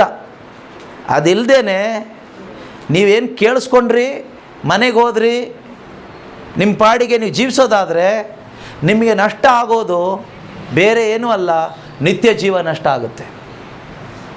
ಯಾಕೆ ನಷ್ಟ ಆಗುತ್ತೆ ಗೊತ್ತಾ? ನೀವು ದೇವರ ಮಾತನ್ನು ನಂಬದೇ ಇರುವುದರಿಂದ ನಷ್ಟ ಆಗುತ್ತೆ. You did not believe in Jesus words, that is why you lose eternal life. ಯೇಸು ಕ್ರಿಸ್ತನ ಮಾತಿನಲ್ಲಿ ನಂಬಿಕೆ ಅವನಿಗೆ ಇದ್ದಿದ್ರೆ ಅವನೇನು ಮಾಡ್ತಾ ಇದ್ದ? ಅವನು ಮರಳಿ ಹೋಗಿ ಇದ್ದಿದ್ದನ್ನೆಲ್ಲ ಮಾರಿ ಬಡಬಗ್ಗರಿಗೆ ದಾನ ಮಾಡಿ ಅವನು ಯೇಸುವಿನ ಹಿಂದೆ ಬರ್ತಾ ಇದ್ದ. ಅವನು ನಿತ್ಯ ಜೀವ ಪಡ್ಕೊಳ್ತಾ ಇದ್ದ. ನೋಡಿ, ಅವನು ಹೇಳ್ದ ಬಾಯಲ್ಲಿ ದೇವರ ಆಜ್ಞೆಯನ್ನು ಅನುಸರಿಸು ಅಂತ ಹೇಳಿದಾಗ ಅವನೇನು ಹೇಳ್ದ? ಎಲ್ಲವನ್ನು ಅನುಸರಿಸ್ತೀನಿ ಅಂತ ಹೇಳ್ದ. ಆದರೆ ಮೊದಲ ಆಜ್ಞೆಯನ್ನೇ ಅವನು ಅನುಸರಿಸಲಿಲ್ಲ. ಫಸ್ಟ್ ಕಮ್ಯಾಂಡ್ಮೆಂಟ್ ಹಿ ಫೇಲ್ಡ್. ಮೊದಲ ಆಜ್ಞೆ ಏನಾಗಿತ್ತು? ನಿನ್ನ ದೇವರಾದ ಸರ್ವೇಶ್ವರನನ್ನು ನಿನ್ನ ಪೂರ್ಣ ಹೃದಯದಿಂದ, ವಿತ್ ಯುವರ್ ಹೋಲ್ ಹಾರ್ಟ್, ಪೂರ್ಣ ಮನಸ್ಸಿನಿಂದ, ಹೋಲ್ ಮೈಂಡ್, ನಿನ್ನ ಪೂರ್ಣ ಜ್ಞಾನದಿಂದ, ನಿನ್ನ ಪೂರ್ಣ ಶಕ್ತಿಯಿಂದ ನೀನೇನು ಮಾಡು? ಪ್ರೀತಿ ಮಾಡು. ಆದರೆ ಇವತ್ತು ಪೂರ್ಣ ಹೋದರೆ ಅರ್ಧನೂ ಪ್ರೀತಿ ಮಾಡೋಕ್ಕೆ ನಮ್ಗೆ ಆಗ್ತಾ ಇಲ್ಲ. ನಾವು ಪ್ರೀತಿ ಮಾಡ್ತಾ ಇರೋದು ಪೂರ್ತಿ ಏನನ್ನ ಗೊತ್ತಾ? ಪಿಶಾಚಿನ ಪ್ರೀತಿ ಮಾಡ್ತಾ ಇದ್ದೀವಿ. ಹೇಗೆ ಅಂತ ನೀವು ಕೇಳೋದಾದರೆ, ಯಾರೆಲ್ಲ ಹಣದ ಹಿಂದೆ ಹೋಗಿದಾರೋ, ದುಡ್ಡು ಮಾಡಬೇಕು ಅಂತ ಯಾರೆಲ್ಲ ಬದುಕ್ತಾ ಇದ್ದೀರೋ ಪಿಶಾಚಿಯನ್ನು ಪ್ರೀತಿಸೋರಾಗಿರ್ತಾರೆ. ಇಸ್ಕರಿಯೋತಿನ ಯೂದ 30 ಬೆಳ್ಳಿ ಕಾಸಿಗೋಸ್ಕರ ಆಸೆ ಪಟ್ಟ, ದುಡ್ಡು ಮಾಡಲಿಕ್ಕೆ ಹೋದ. ಕೋಟಿಗಳು ಮಾಡಲಿಕ್ಕೆ ಹೋಗಲಿಲ್ಲ, 30 ಸಿಲ್ವರ್ ಕಾಯಿನ್ಸ್, 30 ಬೆಳ್ಳಿ ಕಾಸಿಗೋಸ್ಕರ ಆಸೆ ಪಟ್ಟು ಅದ್ರ ಹಿಂದೆ ಹೋದ. ಅವನ ಒಳಗಡೆ ಪರಮಪ್ರಸಾದ ಸ್ವೀಕಾರ ಮಾಡಿದಾಗ ಒಳಗಡೆ ಬಂದಿದ್ದು ಪಿಶಾಚಿ. ಅದೇ ರೀತಿಯಲ್ಲಿ ಹಣದ ಹಿಂದೆ ಹೋಗುತ್ತಿರುವ ಎಷ್ಟೋ ಕ್ರೈಸ್ತರು, ಅದರಲ್ಲಿ ಕಥೋಲಿಕ ಕ್ರೈಸ್ತರು, ಚರ್ಚಿಗೆ ಹೋಗ್ತೀರಿ, ಪರಮಪ್ರಸಾದ ತೆಗೆದುಕೊಳ್ತೀರಿ, ನಿಮ್ಮ ಒಳಗಡೆ ಯೇಸು ಬರ್ತಾ ಇಲ್ಲ, ಪಿಶಾಚಿ ಬರ್ತಾ ಇದ್ದಾನೆ. ಯಾವಾಗ ನಿಮ್ಮ ಮನಸ್ಸಿನಲ್ಲಿ ಹಣದ ವ್ಯಾಮೋಹ ಇಟ್ಕೊಂಡು, ಲೋಕದ ವ್ಯಾಮೋಹ ತುಂಬಿಕೊಂಡು ನೀವು ಹೋಗ್ತೀರಲ್ವ ಚರ್ಚಿಗೆ, ಒಳ್ಳೆಯದೇ, ಪರಮಪ್ರಸಾದ ತಗೊಳ್ಳೋದು ಒಳ್ಳೆಯದೇ, ಆದರೆ ಒಳಗಡೆ ಬರೋದು ಪಿಶಾಚಿ ಆಗಿರ್ತಾನೆ. ಇಸ್ಕರಿಯೋತಿನ ಯೂದ ಹಣದ ವ್ಯಾಮೋಹ ಒಳಗಡೆ ಇಟ್ಕೊಂಡ. ದುಡ್ಡು ದುಡ್ಡು ದುಡ್ಡು ದುಡ್ಡು ಮಾಡಬೇಕು, ಜೀವನದಲ್ಲಿ ಏನು ಮಾಡಬೇಕು? ದುಡ್ಡು ಮಾಡಬೇಕು. ಫಾರಿನಿಗೆ ಹೋಗ್ಬೇಕು, ಯಾಕೆ? ದುಡ್ಡು ಮಾಡಲಿಕ್ಕೆ, ದುಡಿಲಿಕ್ಕೆ. ಎಷ್ಟು ಬೇಕು ಗೊತ್ತಿಲ್ಲ. ಹಣದ ವ್ಯಾಮೋಹಕ್ಕೆ ಒಳಗಾಗಿ ನೀವು ಹೋಗಿ ಆಮೇಲೆ ಚರ್ಚಿಗೆ ಬರ್ತೀರಿ, ಒಳ್ಳೆಯದೇ, ಚರ್ಚಿಗೆ ಬರೋದು ಒಳ್ಳೆಯದೇ, ಬಲಿ ಪೂಜೆಯಲ್ಲಿ ಭಾಗವಹಿಸೋದು ಒಳ್ಳೆಯದೇ, ಪರಮಪ್ರಸಾದ ತಗೊಳ್ಳೋದು ಒಳ್ಳೆಯದೇ, ಆದರೆ ಒಳಗಡೆ ಬರೋನು ಪಿಶಾಚಿ ಆಗಿರ್ತಾನೆ. ಯೇಸುವಿನ ಕೈಯಿಂದ ಫಸ್ಟ್ ಹೋಲಿ ಕಮ್ಯೂನಿಯನ್ ತೆಗೆದುಕೊಂಡ ಇಸ್ಕರಿಯೋತನ ಯೂದ, ಆದರೆ ಯೇಸು ಒಳಗಡೆ ಬರಲಿಲ್ಲ, ಪವಿತ್ರಾತ್ಮರು ಒಳಗಡೆ ಬರಲಿಲ್ಲ, ಯೇಸುವಿನ ಶರೀರ ರಕ್ತ ಅವನಿಗೆ ಅನುಭವ ಆಗಲಿಲ್ಲ. ತಕ್ಷಣ ಅವನ ಒಳಗಡೆ ಪಿಶಾಚಿ ಬಂತು ಅಂತ ಬೈಬಲ್ ಹೇಳುತ್ತೆ. ಯೋಹಾನನ ಶುಭ ಸಂದೇಶ 13ನೇ ಅಧ್ಯಾಯದಲ್ಲಿ 27ನೇ ವಾಕ್ಯ ಅನಿಸುತ್ತೆ, ಅಲ್ಲಿ ಹೇಳುತ್ತೆ, ಯೂದನು ಇದನ್ನು ತೆಗೆದುಕೊಂಡ ತಕ್ಷಣ ಸೈತಾನನು ಅವನ ಒಳಗಡೆ ಹೊಕ್ಕನು. ಯೂದನು 27, 23, 26 ಏನಂತ ಇದೆ? 27 ಓದೆ. John chapter 13 verse 27. ಯೂದನು ಅದನ್ನು ತೆಗೆದುಕೊಂಡದ್ದೇ ತಡ. ಯಾವುದನ್ನು? ಯೇಸು ಸ್ವಾಮಿಯ ಕೈಯಿಂದ first holy communion, bread and wine ತೆಗೆದುಕೊಂಡದ್ದೇ ತಡ. ಸೈತಾನನು ಅವನನ್ನು ಹೊಕ್ಕನು. ಯಾರು ಅವನನ್ನು ಹೊಕ್ಕನು? ಯಾರು ಹೊಕ್ಕನು? ಸೈತಾನ, ಪಿಶಾಚಿ ಅವನ ಒಳಗಡೆ ಬಂತು. ಇವತ್ತು ಎಷ್ಟೋ ಕಥೋಲಿಕ ಕ್ರೈಸ್ತರು ಚರ್ಚಿಗೆ ಹೋಗ್ತೇವೆ, ಪರಮಪ್ರಸಾದ ತೆಗೆದುಕೊಳ್ತೇವೆ, ಸೈತಾನನ್ನು ಹೊಕ್ಕಿಸ್ಕೊಂಡು ಮನೆಗೆ ಬರ್ತೀವಿ. ಮನೆಗೆ ಬಂದು ಸೈತಾನ್ ಥರ ಆಡ್ತೀವಿ. ಮನೆಗೆ ಬಂದು ಹೆಂಡತಿಗೆ ಹೊಡೆಯೋದು, ಮಕ್ಕಳಿಗೆ ಹೊಡೆಯೋದು, ಕುಡಿ, ಸುಳ್ಳು ಹೇಳು, ಮೋಸ ಮಾಡು, ಅನ್ಯಾಯ ಮಾಡು, ಚಾಡಿ ಹೇಳು, ಹೊಟ್ಟೆ ಕಿಚ್ಚುಪಡು, ಹರಟೆ ಹೊಡಿ, ಬರೀ ಲೋಕ. ಯಾಕೆ? ಚರ್ಚಿಗೆ ಹೋಗಿ ಬಲಿಪೂಜೆಯಲ್ಲಿ ಭಾಗವಹಿಸಿ ನಾವು ಪವಿತ್ರಾತ್ಮನನ್ನು ಅಥವಾ ಯೇಸುವನ್ನು ಪಡ್ಕೊಂಡು ಬಂದಿದ್ದರೆ ನಾವು ಖಂಡಿತವಾಗಲೂ ಪ್ರೀತಿಯ ಸಹೋದರ ಸಹೋದರಿಯರೇ, ನಾವು ಪ್ರೀತಿಯಲ್ಲಿ ಜೀವಿಸಲಿಕ್ಕಾಗುತ್ತೆ, ಸಮಾಧಾನದಲ್ಲಿ ಜೀವಿಸಲಿಕ್ಕಾಗುತ್ತೆ. ಯಾಕೆ ಅಂದರೆ ಯೇಸು ಯಾರು ಗೊತ್ತಾ? ಪ್ರೀತಿ ಸ್ವರೂಪಿ ದೇವರು. ಯೇಸು ಯಾರು ಗೊತ್ತಾ? ಸಮಾಧಾನದ ಅರಸರು, ಪ್ರಿನ್ಸ್ ಆಫ್ ಪೀಸ್. ಯೇಸು ಯಾರು ಗೊತ್ತಾ? ಒಳ್ಳೆಯ ದೇವರು, ಕರುಣೆ ಉಳ್ಳವರು. ಆದರೆ ಆ ಯೇಸುವನ್ನು ನಾವು ಸ್ವೀಕಾರ ಮಾಡಿ ಬಂದರೆ ನಮಗೂ ಒಳ್ಳೆಯ ಜೀವನ ಜೀವಿಸ್ಬೋದು. ನಾವು ಕರುಣೆ ಉಳ್ಳವರಾಗ್ತೀವಿ, ನಾವು ಪ್ರೀತಿ ಉಳ್ಳವರಾಗ್ತೀವಿ, ನಾವು ಕ್ಷಮಿಸುವವರಾಗ್ತೀವಿ, ನಾವು ಸಮಾಧಾನ ಉಳ್ಳವರಾಗ್ತೀವಿ. ಆದರೆ ಇವತ್ತು ಎಷ್ಟೋ ಜನ ಚರ್ಚಿಗೂ ಹೋಗ್ತೀವಿ, ಸಮಾಧಾನ ಇಲ್ಲ ಅಂತಲೂ ಹೇಳ್ತೀವಿ. ಚರ್ಚಿಗೂ ಹೋಗ್ತೀವಿ, ಅವ್ರನ್ನ ಕ್ಷಮಿಸೋದಕ್ಕೇ ಆಗೋದಿಲ್ಲ, ಇವ್ರನ್ನ ಮಾತ್ರ ನಾನು ಕ್ಷಮಿಸೋದಿಲ್ಲ ಅಂತಲೂ ಹೇಳ್ತೀವಿ. ಹಾಗಾದರೆ ನೀವು ಸ್ವೀಕಾರ ಮಾಡಿದ್ದು ಯಾರನ್ನ? ಪಿಶಾಚಿಯನ್ನು. ಅದರಿಂದ ಪ್ರೀತಿಯ ಸಹೋದರ ಸಹೋದರಿಯರೇ, ನಾವು ದೇವರ ವಾಕ್ಯವನ್ನು ಆಲಿಸಿ ಒಳ್ಳೆ ರೀತಿಯಲ್ಲಿ ಮೊದಲು ನಮ್ಮ ಹೃದಯವನ್ನು ದೇವರ ಕಡೆಗೆ ತಿರುಗಿಸಬೇಕು. ಒಂದು ಒಳ್ಳೆಯ ಹೃದಯದಲ್ಲಿ ನಾವು ಯೇಸು ಸ್ವಾಮಿಯನ್ನು ಸ್ವೀಕಾರ ಮಾಡಬೇಕು. ಕೊಚ್ಚೆಗುಂಡಿ ಥರ ಇರುವ ನಮ್ಮ ಹೃದಯದಲ್ಲಿ ಯೇಸುವನ್ನು ಸ್ವೀಕಾರ ಮಾಡಲಿಕ್ಕೆ ಆಗೋದಿಲ್ಲ. ಯೇಸು ಬರೋದಿಲ್ಲ. ಯೇಸು ಎಷ್ಟು ಕೆಟ್ಟವ್ರ ಜೀವನದಲ್ಲೂ ಬರ್ತಾರೆ. ಯಾವಾಗ ಗೊತ್ತಾ? ಅವರು ಪಾಪಕ್ಕೆ ವಿಮುಖರಾಗೋದಾದರೆ, ಪಾಪ ಒಪ್ಕೊಳ್ಳೋದಾದರೆ, ಪಾಪ ಒಪ್ಪಿಕೊಂಡು ಪಶ್ಚಾತ್ತಾಪ ಪಟ್ಟು, ದೇವರೇ ನಾನೊಬ್ಬ ಮಹಾಪಾಪಿ, ತುಂಬ ಕೆಟ್ಟ ಜೀವನ ಜೀವಿಸಿದ್ದೀನಿ, ನನ್ನ ಜೀವನ ಹೊಲಸಾದ ಜೀವನ, ನನ್ನ ಹೃದಯ ಸರಿ ಇಲ್ಲ ಸ್ವಾಮಿ, ನನ್ನನ್ನು ಕ್ಷಮಿಸಿ, ನನ್ನನ್ನು ಶುದ್ಧಿ ಮಾಡಿ ಸ್ವಾಮಿ, ನನಗೆ ನಿತ್ಯ ಜೀವ ಬೇಕು ಅಂತ ಪಶ್ಚಾತ್ತಾಪ ಪಟ್ಟು ಪಾಪ ಒಪ್ಕೊಳ್ಳೋದಾದರೆ ಖಂಡಿತವಾಗಲೂ ನಿನ್ನ ಹೃದಯಕ್ಕೆ ಯೇಸು ಸ್ವಾಮಿ ಬರ್ತಾರೆ. ಆದರೆ ನಾವು ಎಷ್ಟು ಹಠಮಾರಿಗಳು, ಕಠಿಣ ಹೃದಯರು ಅಂದರೆ ನಾವು ಜೀವಮಾನದಲ್ಲಿ ಯಾವತ್ತೂ ಪಶ್ಚಾತ್ತಾಪನೇ ಪಟ್ಟಿಲ್ಲ ಅನಿಸುತ್ತೆ. ನಮ್ಮ ಪಾಪಕ್ಕೋಸ್ಕರ, ಕಷ್ಟಕ್ಕೋಸ್ಕರ ಹತ್ತಿದ್ದೀವಿ. ಜೀವನದಲ್ಲಿ ಅವ್ರು ಕಷ್ಟ ಕೊಟ್ಟರು, ಇವ್ರು ಕಷ್ಟ ಕೊಟ್ಟರು, ಅದಾಯಿತು ಇದಾಯಿತು ಅಂತ ಹೇಳಿಬಿಟ್ಟು ನಾವು ಕಣ್ಣೀರು ಸುರಿಸಿರ್ಬೋದು. ಆದರೆ ನನ್ನ ಯೇಸುವಿಗೆ ನಾನು ಗಾಯ ಮಾಡಿದ್ದೇನೆ, ಯೇಸು ಸ್ವಾಮಿಯ ಮರಣ ಹೊಂದಲಿಕ್ಕೆ ನನ್ನ ಪಾಪಗಳು ಕಾರಣ, ಯೇಸು ಸ್ವಾಮಿ ಅಷ್ಟೊಂದು ಚಾಟಿ ಏಟನ್ನು ತಿನ್ನಲಿಕ್ಕೆ ನನ್ನ ಪಾಪಗಳೇ ಕಾರಣ, ನನ್ನ ಸ್ವಾರ್ಥ ಬದುಕು ಯೇಸುವನ್ನು ಸಾಯಿಸಿದೆ, ನನ್ನ ಈ ಕೆಟ್ಟ ವ್ಯಾಮೋಹಗಳು, ಅಶುದ್ಧವಾದ ಜೀವನ ಯೇಸು ಸ್ವಾಮಿಯ ಶರೀರದಲ್ಲಿ ಅನೇಕ ಗಾಯಗಳನ್ನು ಉಂಟು ಮಾಡಿದೆ. ಸ್ವಾಮಿ ನನ್ನನ್ನು ಕ್ಷಮಿಸಪ್ಪ. ಈ ದೇಹ ನೀವು ಸೃಷ್ಟಿ ಮಾಡಿದ್ದು ನಿಮಗೆ ವಾಸ ಮಾಡಲಿಕ್ಕೆ, ಆದರೆ ಈ ದೇಹ ಪೂರ್ತಿ ನಾನು ಈ ಲೋಕಕ್ಕೆ ಬಿಟ್ಟುಕೊಟ್ಟೆ, ಪಾಪ ಜೀವನಕ್ಕೆ ಬಿಟ್ಟುಕೊಟ್ಟೆ. ಐ ಆಮ್ ಸಾರಿ ಲಾರ್ಡ್ ಎಂದು ನಮ್ಮ ಒಳಗೆ ಒಂದು ಒಳ್ಳೆಯ ಪಶ್ಚಾತ್ತಾಪ ಪಟ್ಟು ದೇವರ ಹತ್ರ ಕ್ಷಮೆ ಕೇಳಿ ಯೇಸುವನ್ನು ಬಯಸೋದಾದರೆ, ನೀನು ಎಷ್ಟೇ ಕೆಟ್ಟವನಾಗಿರು, ಎಷ್ಟೇ ಕೆಟ್ಟವಳಾಗಿರು, ಪಶ್ಚಾತ್ತಾಪ ಪಡುವ ನಿನ್ನ ಹೃದಯದಲ್ಲಿ ಯೇಸು ಸ್ವಾಮಿ ಜೀವಂತ ದೇವರು ಬಂದು ವಾಸವಾಗ್ತಾರೆ. ಅಂದಿನಿಂದ ನೀನು ಕ್ರಿಶ್ಚಿಯನ್ ಆಗ್ತೀಯ, ಆವತ್ತು ನೀನು ಕ್ರಿಶ್ಚಿಯನ್ ಆಗ್ತೀಯ. ಅದಾದ ನಂತರ ನೀನು ರೊಟ್ಟಿ ಮತ್ತು ದ್ರಾಕ್ಷಾರಸದ ರೂಪದಲ್ಲಿ ಯೇಸುವಿನ ಶರೀರ ರಕ್ತ ಸ್ವೀಕಾರ ಮಾಡುವಾಗಲೆಲ್ಲ ನಿನ್ನ ಒಳಗಡೆ ಯೇಸು ಬರ್ತಾನೇ ಇರ್ತಾರೆ, ದೇವರ ಸಾನ್ನಿಧ್ಯ ಅನುಭವಿಸ್ಲಿಕ್ಕೆ ಆಗ್ತಾನೇ ಇರುತ್ತೆ. ಅದಿಲ್ಲದೆ ಇದ್ದರೆ ನೀನು ಹೋದರೆ ಬರೀ ರೊಟ್ಟಿ ಮಾತ್ರ ತಿನ್ಕೊಂಡು ಬರಬೇಕಾಗುತ್ತೆ ಅಷ್ಟೇ. ಪಿಶಾಚಿ ಒಳಗಡೆ ಸೇರ್ಕೊಳ್ತಾನೆ, ಮನೆಗೆ ಬಂದು ಪಿಶಾಚಿಗಳ ಥರ ಆಡ್ತಾ ಇರ್ತೀವಿ, ಹೇಳಿದ ಮಾತು ಕೇಳಲ್ಲ, ಸಮಾಧಾನ ಇರಲ್ಲ. ಸುಮ್ಮನೆ ಒಂದಿಷ್ಟು ಪ್ರಾರ್ಥನೆಗಳನ್ನ ಸಾಂಪ್ರದಾಯಿಕವಾಗಿ ಮಾಡಿಕೊಂಡು ಅನ್ಯ ಧರ್ಮೀಯರ ಥರ ನಾವು ಕ್ರೈಸ್ತ ಧರ್ಮದವರು ಒಂದು ಧಾರ್ಮಿಕ ವ್ಯಕ್ತಿಗಳಾಗಿ ಬದುಕಿ ಸತ್ತೋಗ್ಬಿಡ್ತೀವಿ. ಅದು ದೊಡ್ಡ ನಷ್ಟ. ಅದಕ್ಕೆ ಮೊದಲನೇ ವಾಕ್ಯ ಓದಿದ್ದು, ಯೇಸು ಕ್ರಿಸ್ತನಲ್ಲಿ ನಿನಗೆ ಇರುವ ನಂಬಿಕೆ ಕೇವಲ ಈ ಲೋಕಕ್ಕೆ ಮಾತ್ರ, ಈ ಬದುಕಿಗೆ ಮಾತ್ರ, ಅಳಿದು ಹೋಗುವ ನಿನ್ನ ದೇಹದ ಜೀವನಕ್ಕೆ ಮಾತ್ರ ಸೀಮಿತವಾಗಿದ್ದರೆ ಈ ಜಗತ್ತಿನಲ್ಲಿ ನಿನಗಿಂತ ನಿರ್ಭಾಗ್ಯನು ಬೇರೆ ಯಾರೂ ಇಲ್ಲ. ಇದು ಯಾರು ಹೇಳ್ತಾರೋ ಮಾತು? ಇದು ಯಾರೋ ಒಬ್ಬರು ಕರಿಸ್ಮ್ಯಾಟಿಕ್ ಬ್ರದರ್ ಮಾತಲ್ಲ, ಇದು ಪವಿತ್ರಾತ್ಮನ ಮಾತುಗಳು, ದೇವರ ವಾಕ್ಯಗಳು. ಯಾರಿಗೆ ದೇವರು ಇದನ್ನು ಹೇಳ್ತಾ ಇದ್ದಾರೆ ಗೊತ್ತಾ? ನನಗೆ ಹೇಳ್ತಾ ಇದ್ದಾರೆ ಅಂತ ತಗೋಬೇಕು. ಇದು ಯಾರಿಗೋ ಹೇಳ್ತಾ ಇದ್ದಾರೆ ಅಲ್ಲ, ಇದು ನನಗೆ ಹೇಳ್ತಾ ಇದ್ದಾರೆ. ಯಾಕೆ ಹೇಳ್ತಾ ಇದ್ದಾರೆ? ನನ್ನ ಮೇಲಿರೋ ಪ್ರೀತಿಯಿಂದ ನನ್ನ ಆತ್ಮ ನರಕಕ್ಕೆ ಹೋಗಬಾರ್ದು, ನಾನು ನಿತ್ಯ ಜೀವ ಪಡ್ಕೊಂಡು ದೇವರ ಮಗನಾಗಿ ಭೂಮಿಯಲ್ಲಿ ಬದುಕಬೇಕು, ಅದಕ್ಕೋಸ್ಕರ ದೇವರು ನನಗೋಸ್ಕರ ಹೇಳ್ತಾ ಇದ್ದಾರೆ ಅಂತ ಈ ವಾಕ್ಯಗಳನ್ನು ನಾವು ಸೀರಿಯಸ್ ಆಗಿ ತೆಗೆದುಕೋಬೇಕು ಪ್ರೀತಿಯ ಸಹೋದರ ಸಹೋದರಿಯರೇ. ಆದರೆ ಇವತ್ತು ನಾವು ದೇವರ ವಾಕ್ಯವನ್ನು ಎಷ್ಟರ ಮಟ್ಟಿಗೆ ಸೀರಿಯಸ್ ಆಗಿ ತಗೊಳ್ತಾ ಇದ್ದೀವಿ ಹೇಳಿ? ನಾವು ಮನುಷ್ಯರ ಮಾತನ್ನು ಸೀರಿಯಸ್ ಆಗಿ ತಗೊಳ್ತೀವಿ, ಡಾಕ್ಟರ್ ಏನಾದರೂ ಹೇಳಿದರೆ ಅದನ್ನು ಸೀರಿಯಸ್ ಆಗಿ ತಗೊಳ್ತೀವಿ, ಅಥವಾ ಯಾರೋ ಒಬ್ಬರು ಬಂದುಬಿಟ್ಟು ಬ್ರದರ್, ಕರಿಸ್ಮ್ಯಾಟಿಕ್ ಬ್ರದರ್ ಇರ್ಬೋದು, ಅವ್ರು ಬಂದುಬಿಟ್ಟು ನಿಮ್ಮ ಮನೇಲಿ ದೆವ್ವ ಇದೆ, ನಿಮ್ಮ ಮನೇಲಿ ಯಾರೋ ಮಾಡಿಸಿಟ್ಬಿಟ್ಟಿದ್ದಾರೆ, ನಿಮಗೆ ಯಾವುದೋ ಶಾಪ ಇದೆ ಅಂತ ಹೇಳಿದರೆ ಅದನ್ನು ಸೀರಿಯಸ್ ಆಗಿ ತಗೊಳ್ತೀವಿ. ಆದರೆ ಯೇಸುವಿನ ಮಾತುಗಳು ಯಾಕೆ ಸೀರಿಯಸ್ ಆಗಿ ತಗೊಳ್ತಾ ಇಲ್ಲ?